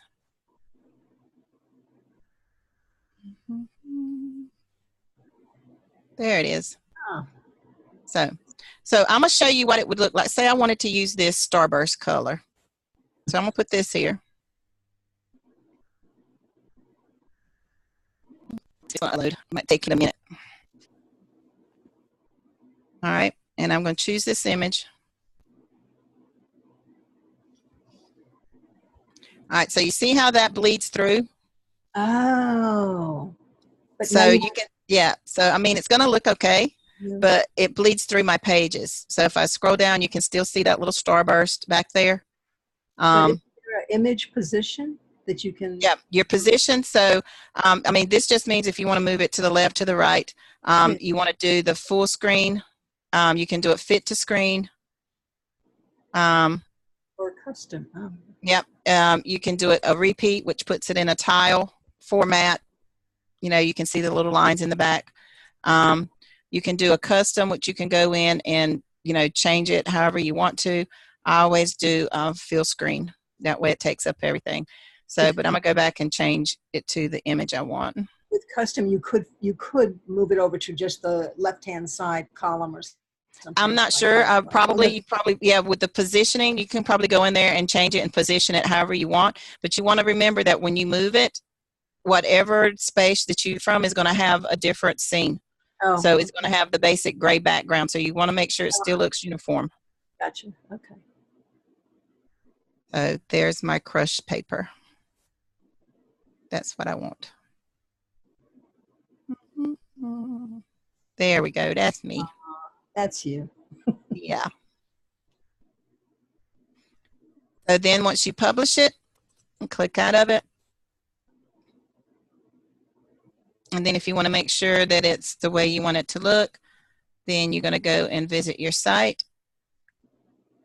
And you should be able to see your changes that you've made. There we go. That's much better. Mm-hmm. All right. And see, now it makes this look purple or pinkish color, pinkish hue. But it kind of gives my paper or my articles a little tint to it. So it's not always just a white color. So that's why I chose that color. It just makes everything pop out a little bit better. So it just depends on how you want it to look and how you want your background, your images to look. You can actually, when you go in to download the ones for your headers, you can crop them. You can make them smaller so that this stays a uniform size. Mine's changed size based on my picture. And that just makes it look different too. So you can play around with this, you know, play around with those information until you get your site to look the way you want it to look. It's your site. You want it to do that. You want it to be able to speak for you. That's why you want to write, create those new pages. You know, if you've got something that you want to say, start a new page. Make sure, you know, it is a page. You can just go right here to this plus sign. Make sure you're always creating a new page and click it. Open up a new page. Write your title. Always write your title first. And then, you know, whatever your title is that you want to create, type it in there. Type that title in there. And then just start writing. You don't have to have any kind of uniformity to it. You just want to write. Get your thoughts down on paper, basically, just like you did in English when you had to write reports or, you know, you just wanted to do a critique or, you know, voice your opinions. Put it down on paper. Write it. Just write it out. Once you're finished with the initial writing, You know, type your title. Always have that title first. Then do what it says. Start writing. Just write. You don't have to worry about putting in a block. As long as you write, it will put it in its own block, unless you want to change something. And then what you can do later is you can come back later and organize it. Come back in later and put in your headers. You know, come back in later and put in your picture, your media files, your videos, whatever. But get your writing in there. Once you got your writing, the other stuff is fluff. Put your pictures in, put your videos in, put your headers in, come back and put your links in. Your art for whatever article you want to write that you know, want to associate with that. You don't have to write about an article, you know, a particular brand. You know, write about what you like, put a brand in it later. I'm just going to mute everybody. There's just too much background noise. So, you know, write about what you like, write about what you experience, write about, you know, different things that's happened to you. Write about, you know, like Miss Stacy, she didn't know how to change a battery. She got a dead battery in her car. It freaked her out. She didn't know how to change it. Now she does. She wrote an article about her experience, and she's linked it to other stuff that she has access to now. So that's everyday things that happen to you. As an experience to you might be helpful to somebody else. You know, I love to write, so I write all the time. You know, I'm very opinionated about some stuff, so I write about that. And it doesn't always have to be on your menu. It's still in your website. People can search it. Google, you know, they search on Google, you know, political opinions, you know, and you might have that phrase in your website somewhere, you know, or on a page, or, you know, wine clubs. I've actually posted an ad and put UK wine club here, and I got 189 hits last week just because I put UK in the title of the offer. And UK is in my article a few times, but because I was specific and somebody was specifically looking for UK business, my website was hit 189 times. So it's amazing what things can do.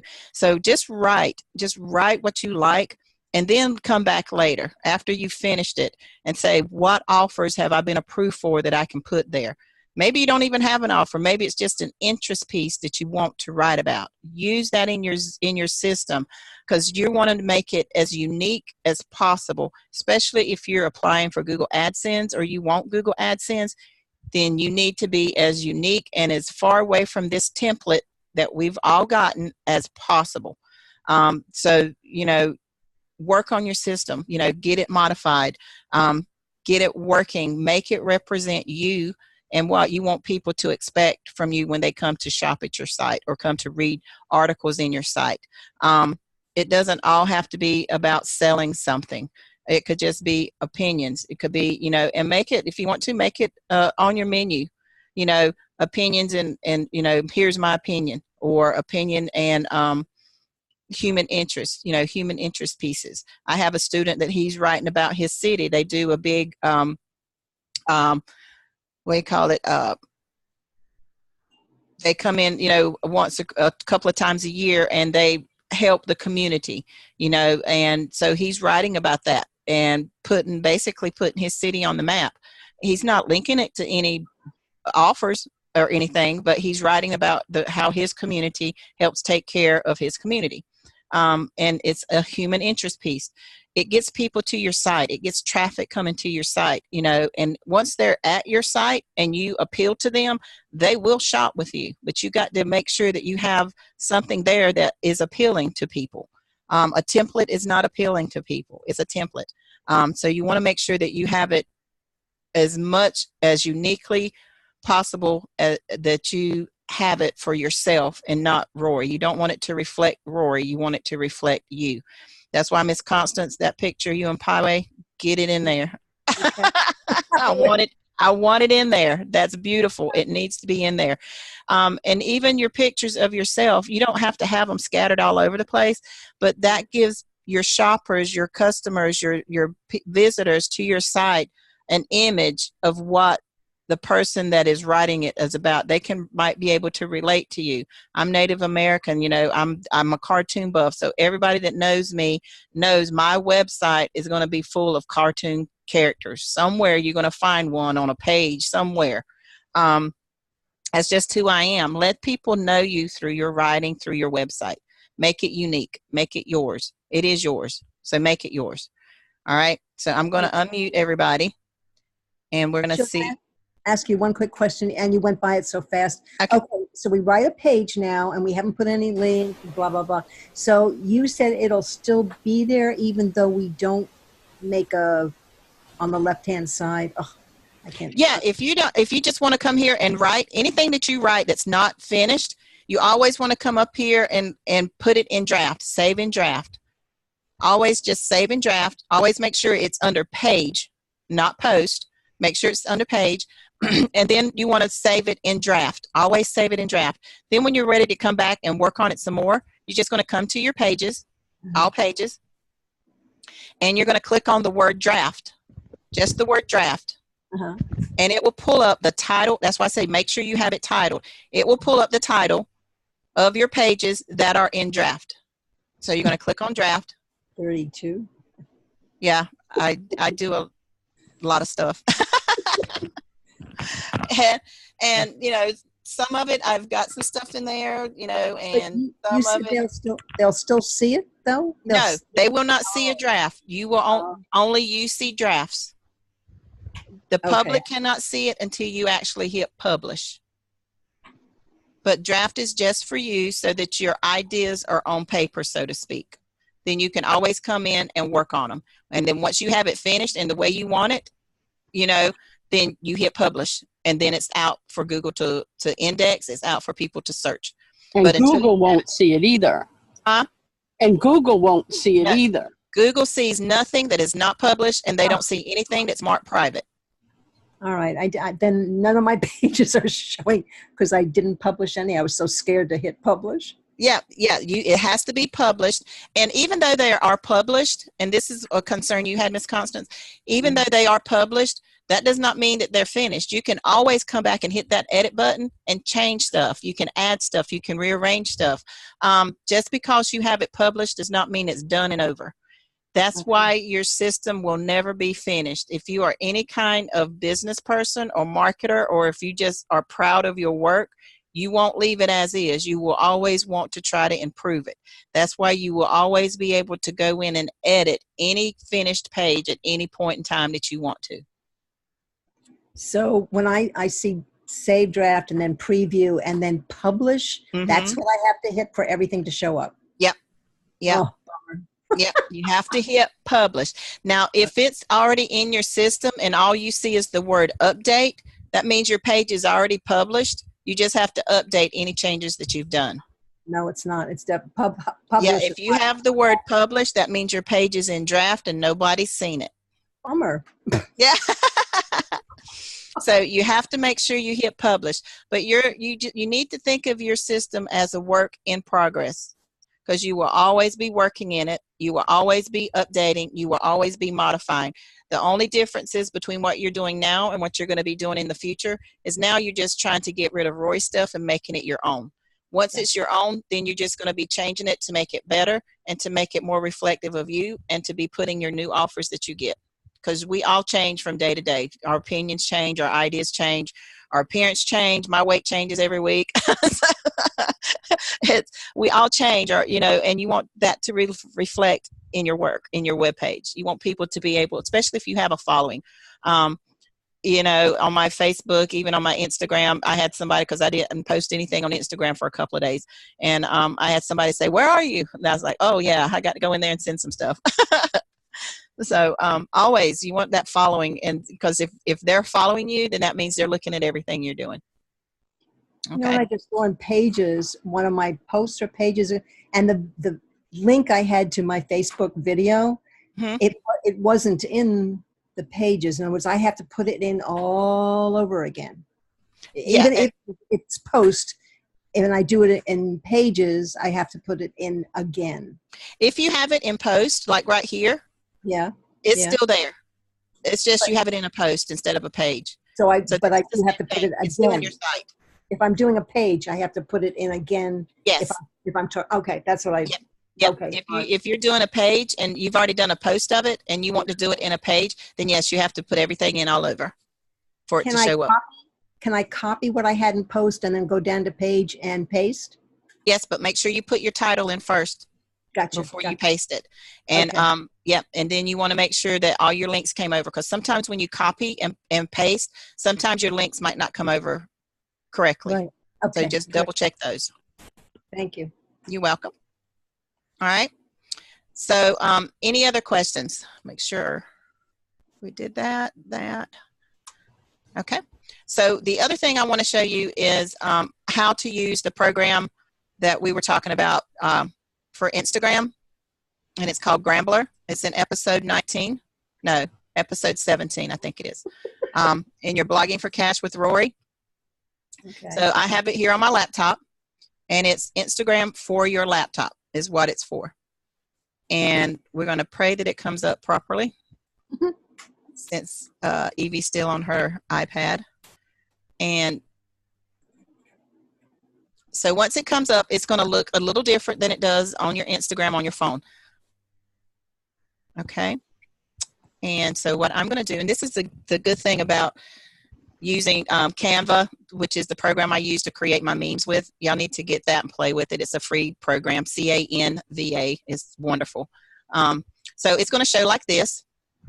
And I'm going to select a video, a meme. And I'm going to go to my logos, because that's where I keep all my memes. So I'm going to go to my folder for my logos. And I'm trying to remember which one I did. I can't remember if I did the Willy Wonka one. I did one for Willy Wonka today too. It was awesome. I think I might already did this one. I love Willy Wonka too. The old one with Gene Wilder. So we're going to get that to come up. I think I did do this one. So there's my Willy Wonka one. But I did this one already. I remember I did this one this morning. So I'm going to come back here to select my media. And I'm going to do my Bugs Bunny one. I did do my Willy Wonka this morning. You made that one from scratch, that Willy Wonka one? Mm-hmm. The picture, I'll show it to you as soon as I get finished this. The picture is actually on Google. I just typed in Willy Wonka, and the picture is in there. And I'll show you what I did with it. So this is what I'm going to put there.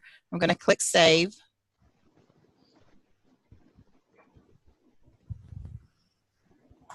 And I always put motion in, and the reason you put motion in it is because video ranks better on Instagram and social media than just a stationary picture. And even though this is a stationary picture, I'm going to put motion to it, and it automatically turns it into a video, even though it's still a stationary picture. So it will get indexed faster on social media. It'll actually go to a higher ranking in news feeds on social media marketing. So you want to put that motion button with that, just for the fact that it is better with marketing. So once that comes up, it's going to show you how the motion is going to look.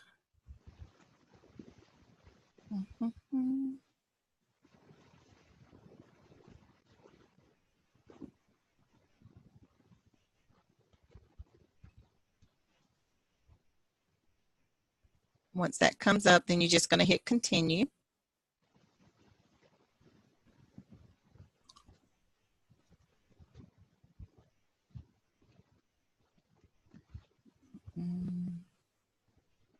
I think it might work today. Sheila, can you change this into, can you delete it if you want to not, if you don't want it there anymore? Oh no, it's, oh, I'm so confused. It isn't, you're not able to change it is what I'm saying. It goes out into the universe. And yes, that's okay. it. The only way you can do is actually go into your Instagram and remove it. Oh, okay. Yeah, Gotcha. you can actually go in and take down your post, but once it's out there, it's out there. Okay, come on.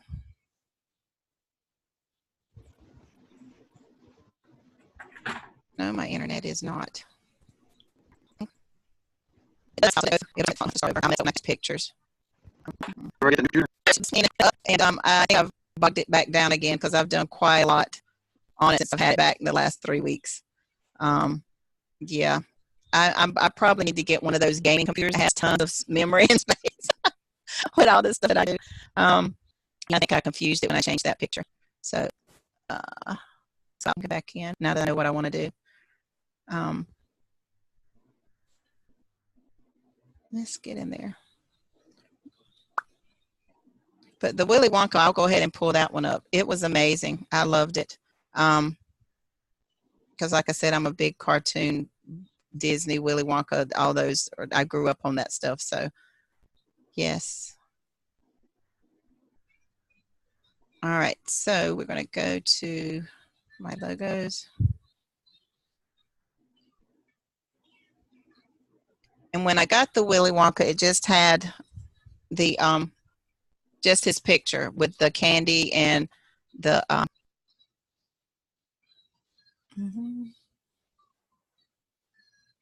with just the candy and the purple information. So I put the background, the other purple background in there, and the wording.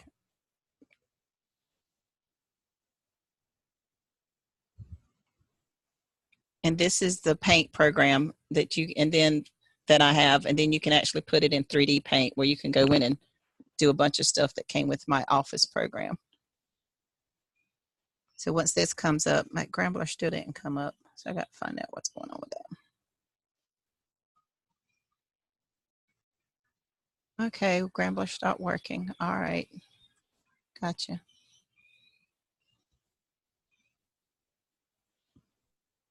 I guess nothing's going to work right now.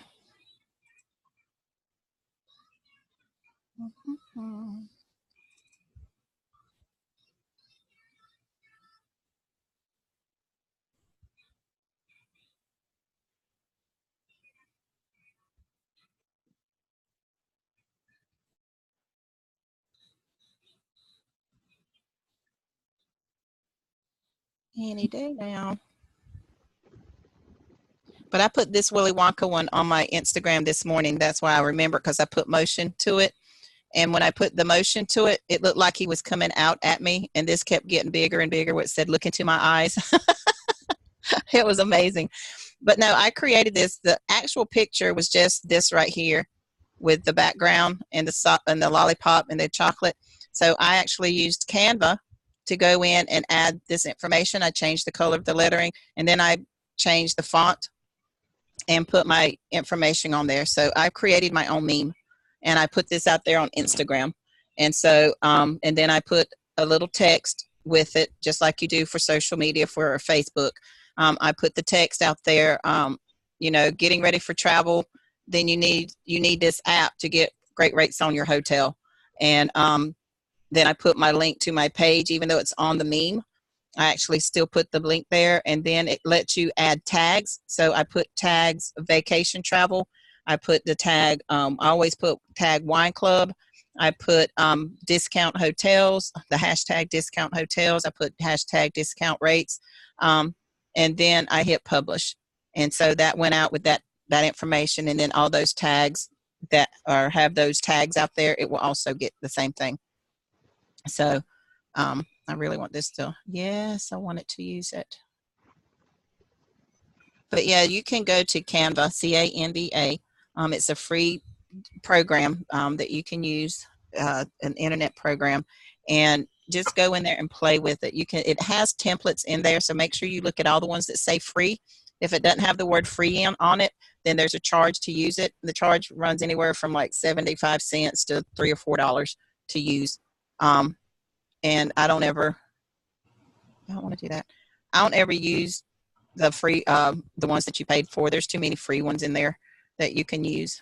Can you spell it again, please? C-A-N-V-A. Okay. Mm-hmm. Sheila, you going to give us a lesson on it?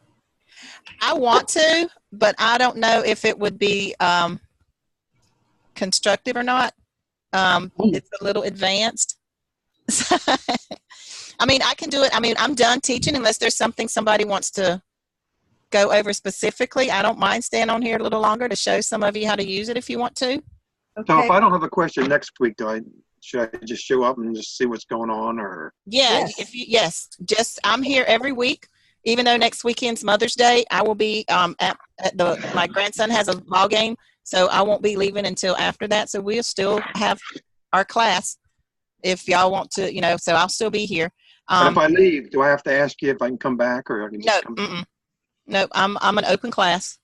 So God if you bless you. just jump on and always have questions. Always have, ask at the beginning of class if there's anything specific you want to go over. I always try to have an agenda that I go through just based on what the instructors tell me the students are having issues with. But if there's anything specific that's related to your website that you want to go over, I'll be more than happy to answer your questions. I've been doing this. My new instructor is Mike Green. Do you know him? Mike Green? Who? No, I've actually talked to Mike Green. He doesn't stay too far from me. I found out there's quite a few of us in the area, in the Charlotte, Raleigh area. And I think we're all going to try to get together and do some stuff. I want us to get together and maybe do a wine social. Yeah, he's a new instructor. Okay, yeah. He's right down the road, literally probably about less than an hour from me. Okay, because he asked me questions about you, and I didn't know if you knew him or not. Yeah, he's literally about an hour from me. I did a Skype chat with him last night and this morning. I gave you your information. I thought that'd be okay because he's an instructor. Oh, yes, definitely. I don't mind sharing with anybody if it's going to help enhance your business. And if I have the answer for you, I have no problem sharing. Well, I accidentally talked to Paul one day. He had put something on Facebook, a stress test, and I took it.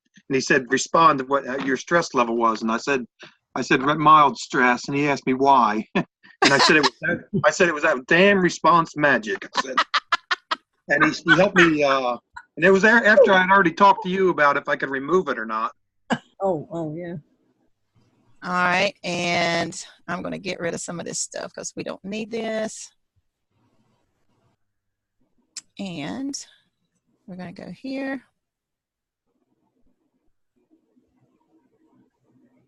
Are you still there, Estelle?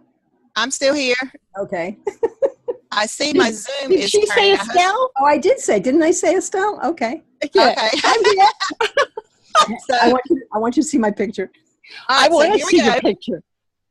All right, so I'm going to pull up Canva, and you see it says right here, Canva. That's all it is, Canva. And Constance, your video was asking for more. I wanted more. Well, That's what I told her.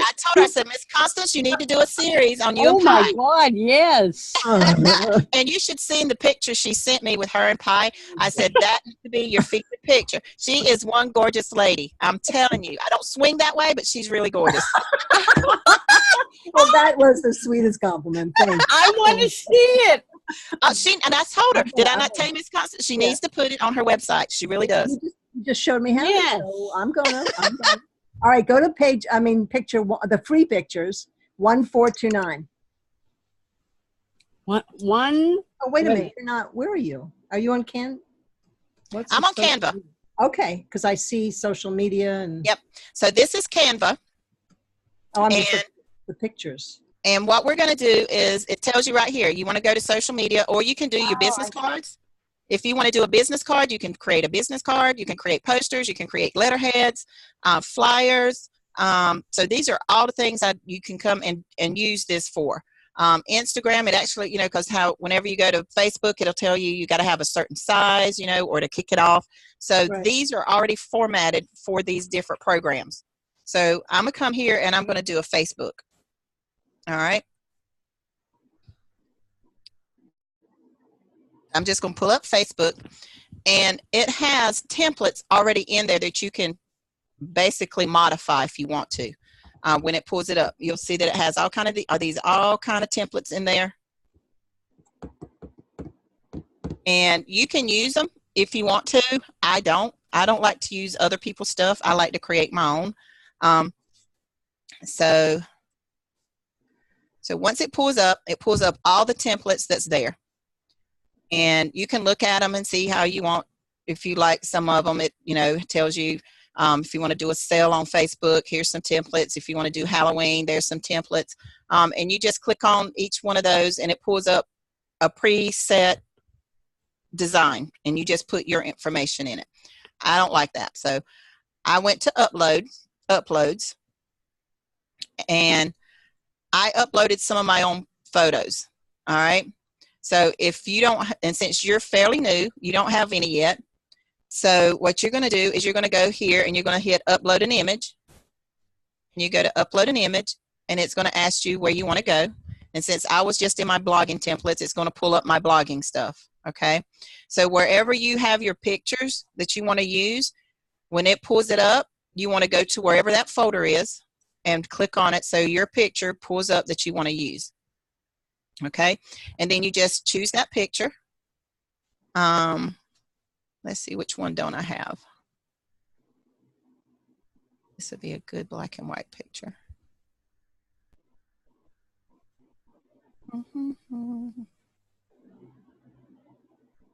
So this is, I still got to do something with this with Miss Constance. I don't know yet how I'm going to do that, but I'm going to do something with these two cute little hippos. They are cute.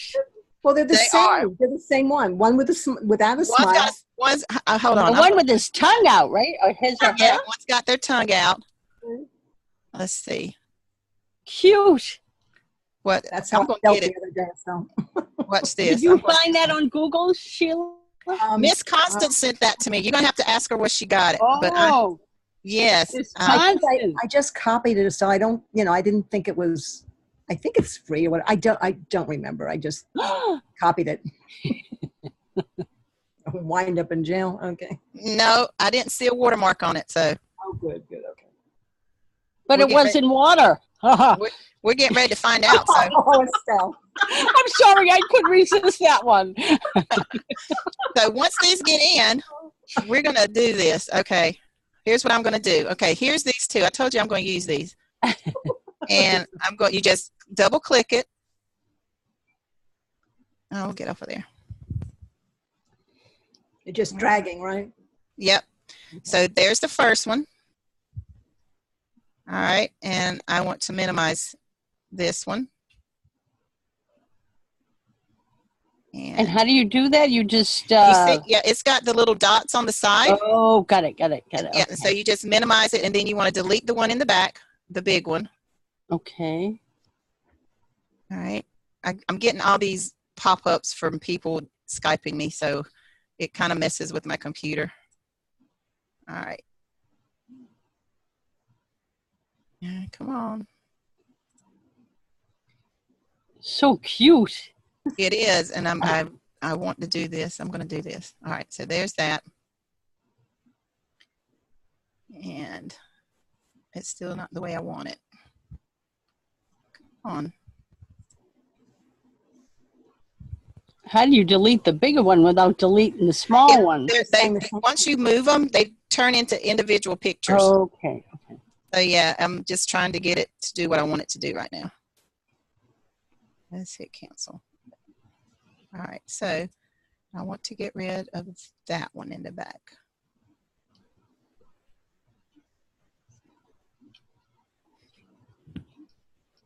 It's not listening to me. Well, your machine takes a while. I mean, your computer. It does, and see, it's letting me move stuff around, but it's not letting me get rid of this one. I want to get rid of this one in the back. So let's delete that one. It's not letting me get rid of it. And it's because my computer, there it goes. There we go. All right, so we got this one.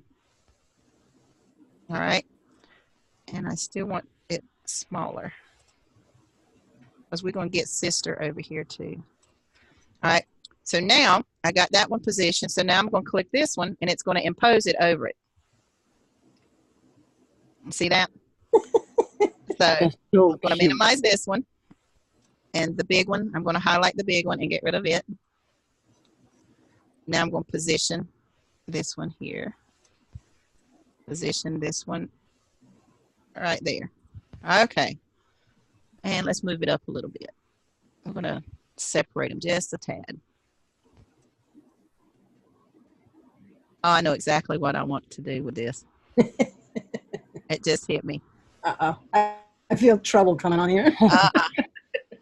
Okay. Good trouble, though. Right. So this is the pictures, okay? You see I've shrunk them, I've minimized them, I've got them in the positions I want them to be in. Now I want to put some background to it. So I'm going to come to the background icon. Okay. And I always love color. It just stands out. It makes things stand out. But you still want it to be kind of coordinated with what you have. So you can just pick different ones to see how it's going to look. Nah. Makes it look sick. Green. Let's try that one. Ooh. Ooh. I might like that one. Are you able to lighten up the background or not really? Yep, you can. That's part of the filter. You can change it. Let's see how this one looks. And you see how it says free? You always want to make sure you're using the ones that, I don't like that one. Always use the ones that say free.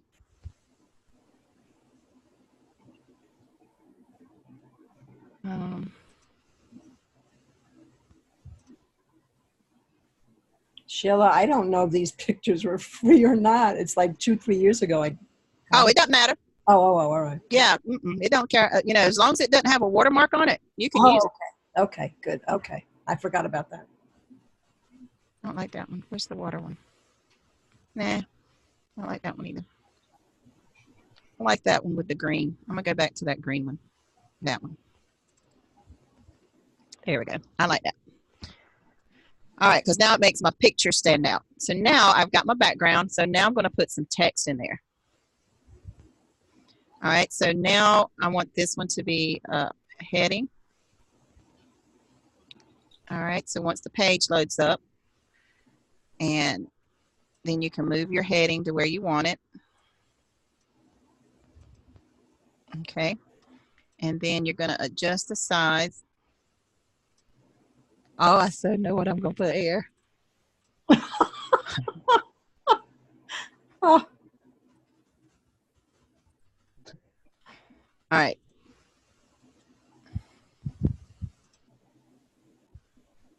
And then you're just going to take this out.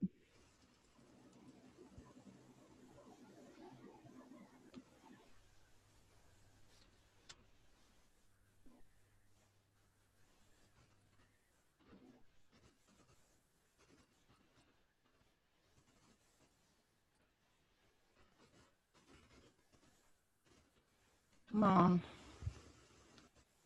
I think I hear thunder outside. All right, so it says, remember I told you about that coffee? I knew it was going to be about weight loss. Uh-huh. Uh-huh. That I didn't think of. No, I didn't. All right, so, and I want to change the text. I want to make it a little bit smaller. You saying those hippos are fat? Wait a minute. I ain't finished. You wait till I get finished. Wait a minute. Remember I told you about that coffee? All right, and I want to change my text because this is going to be fun. Still going to be fun, but I want it to be, I like this one. Got a little swag to it. There you go. Oh, nice. And then, do I want to leave? No, I don't want to leave the color black. Let's change the color. Let's see what kind of colors we can put here. What you doing? Let's see, purple, blue. We might have to stay with black. That seems to stand out better. That's good. All right, so then we're going to, and then I'm going to put one here. That's it. Oh, come on. Come here.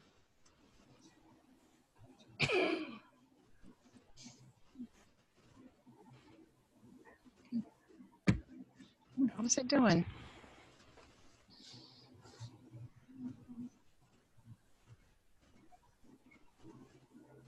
Add a heading. All right. Remember I told you about that coffee. Let's open this up. And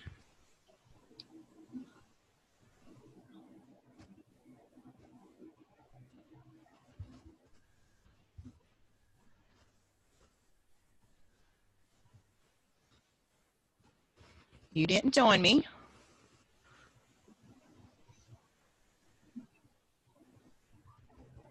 And let's see. I want it a little bit bigger than that. Okay. And we're going to use our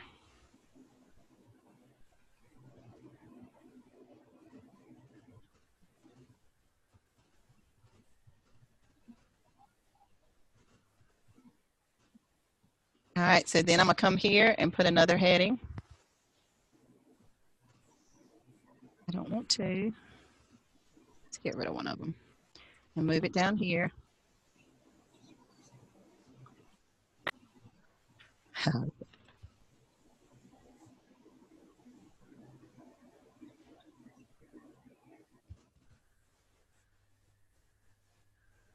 right.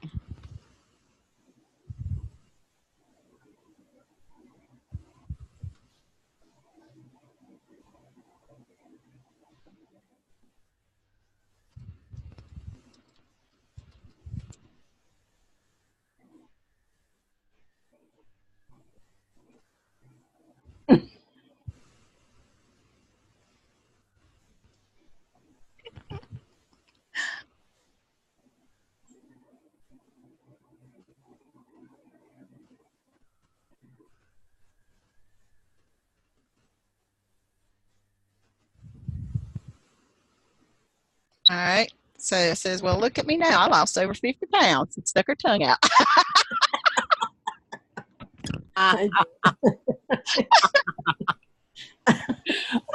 So that's a good one. And so then I can actually come here. And this is how I'm going to change this to a meme. I'm going to come, let's see how much space. I'm going to click on this subheading. Sheila, that's what I don't understand. That word mean, is that what you're? Meme, it just, yeah, M-E-M-E. It's just a saying with pictures. Thank you, because I've seen that word and I'm like, what does this mean? Yep, that's all it is. It's a saying with pictures. We're just adding content to it. Okay. And I'm going to put, you have time, join today.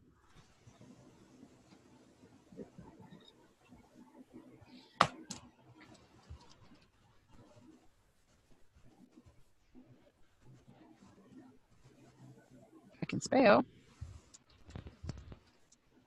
Join today at, and then I'm going to come over here and pull up my trusty template.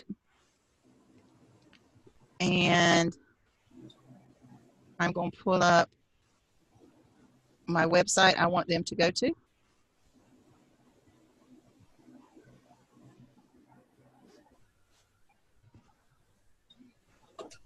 As soon as my Word program comes up. There we go. And let's find the one for my coffee.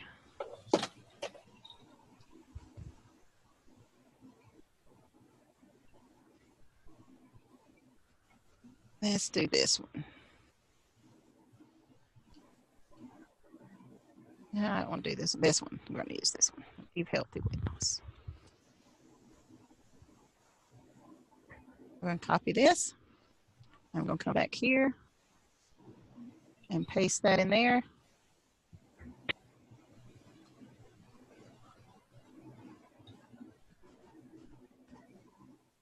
All right. And then I'll just move this up a little bit. There we go. And I can stretch it out. So it takes it. Make it lighter? Yeah, we're going to do that. I want to get all my writing in there. I can barely see it. Yeah. Oh, and remember now, this is going to be on an Instagram. You can also use it in Facebook. And I'm going to make the wording just a little bit bigger. There we go. So now I'm going to come back. So I see I got more space, so I can come here and make this bigger. And if I want to, I can still reduce this a little bit. Yeah, I think that's a good idea. Yeah.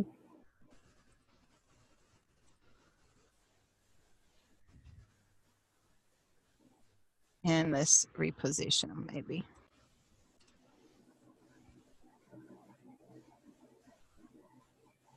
I used to have Photoshop, and I think this is like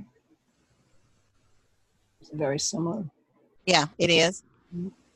But they got so technical that I discontinued it. It was like, It was for professionals. All right, so now I'm going to move this up. And see, this is where you play with it just to get it to look the way you want it to look. And let's move this up a little.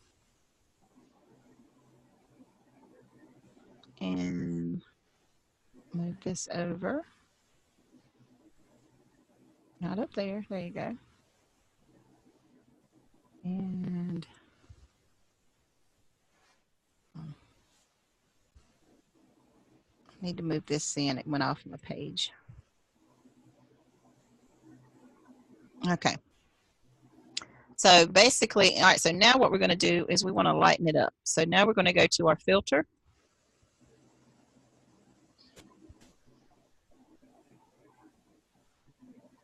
And when you go to your filter, you can basically choose how you want it to look. If you want it to look a little bit lighter. See, that changed the colors a little bit. Muted, brought out the highlighted the color. Let's see how that one.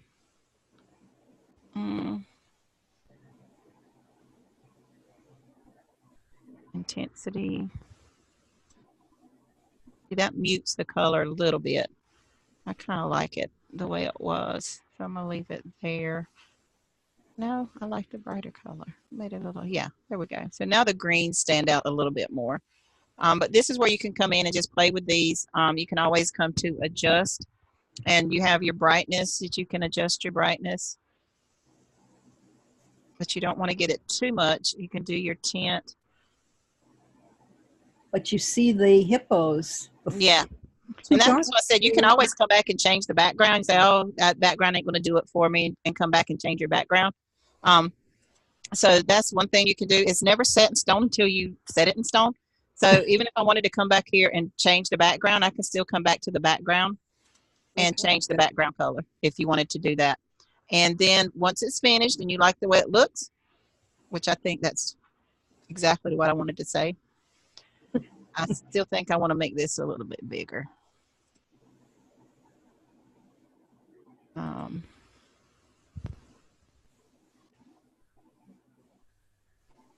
And I want the word coffee to move up.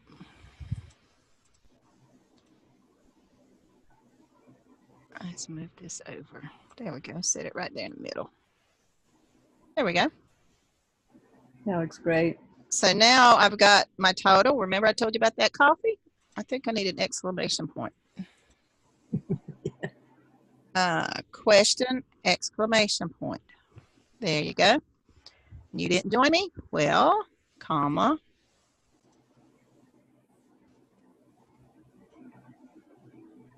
There we go. I think that's cute. It's adorable. It really is. So now the thing about it is it gives you the options. You can publish it to your Facebook. And you can, just link it to your Facebook. You can send it to your Facebook page. You can send it to Twitter, Instagram, Tumblr, all these different things. You can create a presentation. You can send it to your email. You can send it to LinkedIn, all these different places. Some of these down here where it says print business cards, you have to be careful because these are paid programs. And so once you click on that, it'll give you a pricing. Just click out of it if you make a mistake or do something like that. So I don't want to send it anywhere. I just want to download it. So I'm just going to hit download. You always want to do a PNG. Sometimes it will, a JPEG, you can do JPEG also. Once you do that, because your system takes JPEG files. So I always just do it in a PNG, and then you can come back later and save it as a JPEG. You can do both. You can actually do animation, but you see this little crown, that means it's paid. So you have to pay for that to have that animated or turn it into a GIF. That might be something I might do later. So, but I'm going to do it as a PNG. So I'm going to check that. And then I'm going to click download. And then it's going to ask me where I want to file it.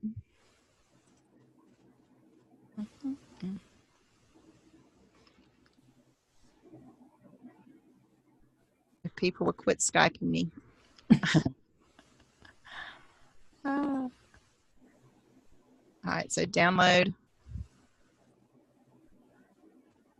we go. So it's preparing your design, and any design you have, when it says preparing, it saves it in your Canva file folder. So anytime you pull up Canva, you can see all the different programs or memes or pictures that you've created. So once I did that, then it's going to show it to me down here in my toolbar, and I'm just going to open it up and have a look at it.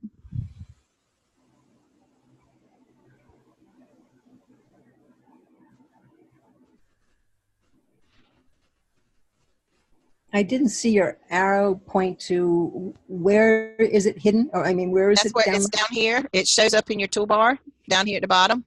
Once you hit download. Oh, adding. Okay, but it says adding a heading. Or add a heading. Yeah, anytime when you click download, it's going to show it's downloading, and then you just open it up. But I get so many people, my computer, there's too many things going on right now on my computer. So then it's going to say opening, and it's going to open in my not that one.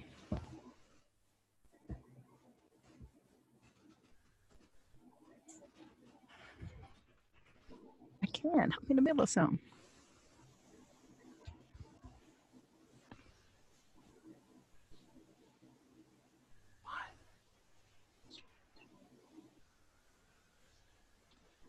Oh, goodness. Okay. Let me try this again.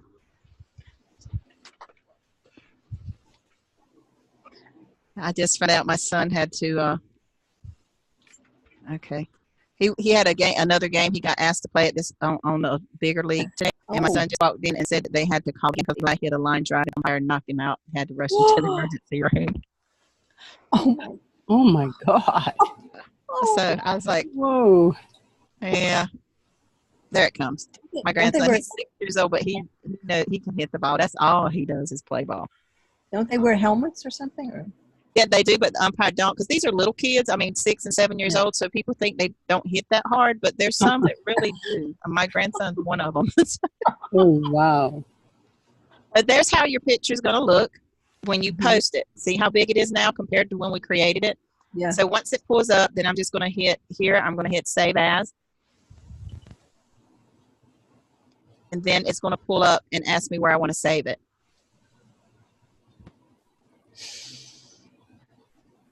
And there it goes again. Okay. And he did say it's storming outside, so that might be one of the reasons why my so I was in to actually name it. And so right here where it says file name, I'm going to type in hippo weight loss. There we go. And it's saved. And now after it's saved, what's in my blog pictures, so now I can use the advertising if I can get my Grambler to work. So now this is saved, and this is actually saved in my my Canva. So if I come here to Canva, go to home. You're going to go to home, and you will have a file whenever you log into Canva. You go profile. It's going to have home. Go to home, look your files. And we'll have all the different pictures created. So even if you lose one, your pictures, and I'll just go into your Canva and all your stuff there. See here it says folders. Then all I do is click on that, and it's going to show me all the designs that I've created, and my hippo will be in there. And I play with this all the time. I do. It's fun, especially like that. I knew I was going to use that. I just didn't know what I was going to use it for. So there's my hippo. There's my Wonka. There's one I created, a business card of wine. Then I did my coffee business card. This is what I give out to people. And that's the background I found in off of Google, which I love it. There's my little native princess. That's my icon. And just put my information. I put my Instagram. I put my weight loss coffee, and I put my wine DC link there. Got my web address name, just everything basic that I want people, how I want them to connect with me. But it's got all my things here. Here's the one I did for Bitcoin. I love it. It's got my logo in there so people can see it. You know, download free Bitcoin here. So there's all kind of things you can do with this program. I'm still in the process of creating some stuff for the Sephora. So I actually have the pictures in here. I just haven't gone in to modify them much. But this is Canva.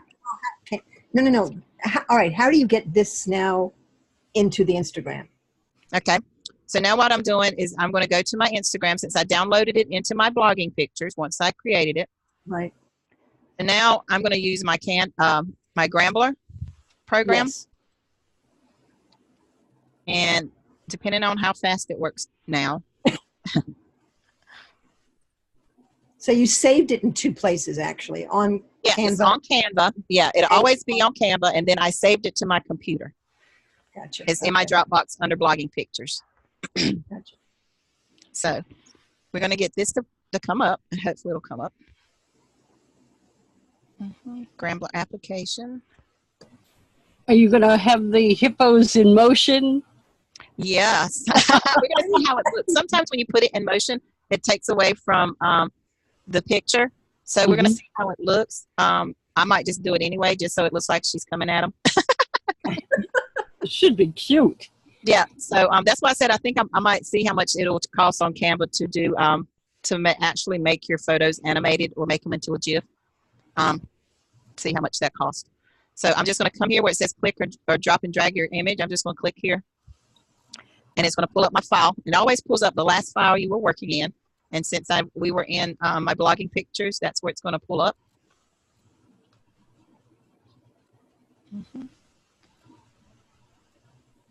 Now, if I had pictures like that hippo I had on my computer, would Gambler go there?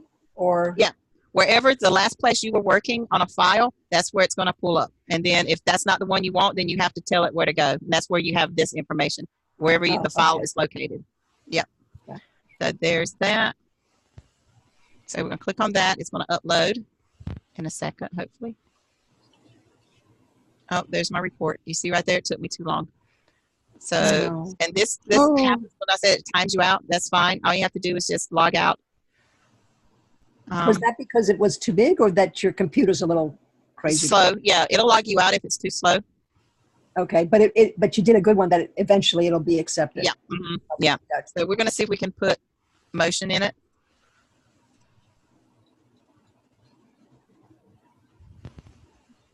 Thank you, Sheila, so much for going all over all this stuff. Oh, no, it's fun. I said, experiment. Go out there and make some stuff. Be creative. You know what you don't like, and incorporate it and put it in your website. I do it all the time. So I play this all the time. Probably put me into the picture of my. Yes. You need you and Pi, especially when you say, I've never seen in there. That's gorgeous. Okay. It really is gorgeous. So hopefully we can get this one. Those shows me fun too. And that's why I say you can go to Google, and especially with Canva, when you see things like that, maybe even opposites or same side and things like that, before and after, use that Canva to realize things like that, and use this meme or just make your own picture, saying on top of it, or just say, oh, this would look great with this page I'm creating. Go in and create your own pictures, your own, unique flair for whatever it is you're doing. Sorry. Yeah. The pictures I found, and it's the shallow, and you've got this Labrador with his head stuck in water, and so I was going to go looking for something. Exactly, things like that, and then incorporate in there, incorporate a page in there, put a link of anything, anything you want to do. It's there for you to do. Make it your own. Top one of your website. The posted cost for the DC event is going to be in Texas. Yes. I think it's going to be in August. I don't see it. So if you want to go to DC event, you have until the 7th for $99, and then it'll post different hotel in the area that you need to. Don't use myself for. So it might not go to go in there. So let me refresh. So let's get out of that. Give it a minute to reboot itself, and then we'll go back in. But just use that Grambler to go in there and use pull up your picture. And I really want to use that. When it says sign up, should I use Facebook or should I use my email? Which would be? Use your Facebook, because then once you post it in Grambler, you can then turn around and post it in your Facebook. Okay, great. Yep. I'm not sure I understood that question. When it asks you to sign in, you can sign in using your email and information, or it allows you to sign in with Gmail or Facebook. I always say sign up with Facebook, because then it'll link when you log in for Grambler. Okay. And then you need to put your Instagram account information in there. It'll ask you for your Instagram information. So remember your Instagram information.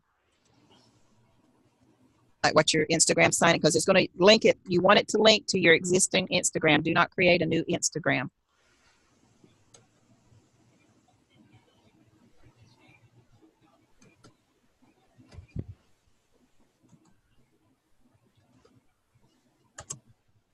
All right. Yeah, it's all these people. Come on, we can talk later.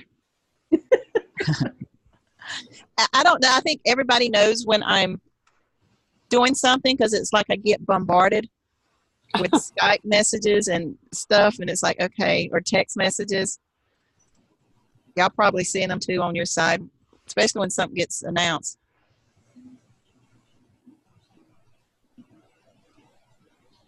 Okay, so now it's Canva, and I've opened up my dog picture, and now I'm not sure. Oh, There should be, if you go down there to help, down there at the bottom where it's got help, if you click on that, it will actually show a video on how to use it. okay, while you're doing it. Yeah, because this got saved more into my Mac than there. Okay, all right. Yep. So every time my Grambler tries to open, a Skype message comes in, and it stops my Grambler from downloading. I'm going to have to either stop my, stop, please. I want to get this thing open. It literally stops the download. See, it says it keeps starting and stopping. I know it keeps starting and stopping. It's not my fault. It won't leave me alone. All right, we're going to try this one more time. If not, we might just have to call it a day if it won't download. But I am going to use that. I might go ahead and put it out on Skype since everybody's blowing Skype up now. Upload to Instagram. Yes, I want to upload to Instagram. It's going to be in Dallas, Texas for the wine. Yes.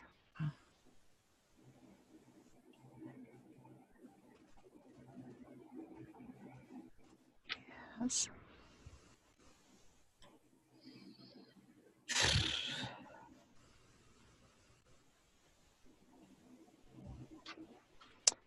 Well, ladies and gentlemen, I think it's not going to work because every time it tries to come up, I get a Skype message. There it goes again. Yes.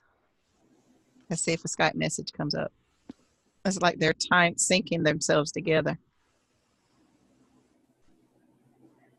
Yep. Oh, it's not going to do it. So we might have to do that next week. Use it as part of our training for posting ads. But yeah, go in and play with that Canva. And if you do one, post them on Skype if you're in there, or send it to me. Let me see what it looks like. All right, so that's how you use Canva. So if you got any questions of anything before we call it a night or a day.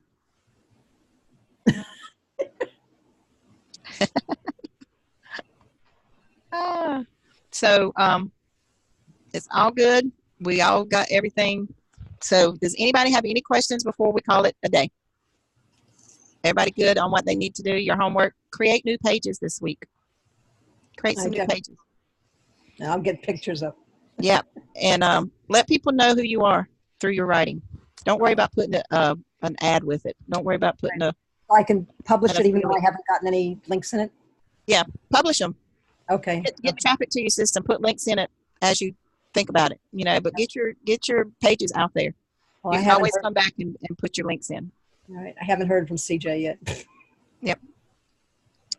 Yeah, you should. As soon as you get that profile done in there, you're good to go. You can go into CJ and use that list I sent you and just start applying for those. Okay. Yeah, they don't. Yeah, once you get that profile in there and get that set up, you're good to go. You're in. Oh, all right. I'll start applying. Yep. So go ahead and get started with that, and then see what you get access to. If you need any help, just Skype me. I'll get to you as fast as I can. Which is always fast. It is. You're wonderful. What can I tell you? I keep it on to it. Like I said, I have students all over the country now. So I never know when one of them needs me. So when I say my phone sleeps beside me, it does. Sheila, you get some sleep. That, hey. Remember what we said, time for ourselves? I do, but I've always been a very light sleeper. Even when I was little, if I get more than 5 hours of sleep, I end up with a severe migraine. My body just never goes into REM sleep. It can't. It never has. I've been tested several times. And for some reason, I do not go into REM sleep. My body's adjusted to that. So 5 hours of sleep and I'm good. If I do more than that, I get sick really bad. I have a cluster migraine and I usually end up having seizures sometimes because of it. So I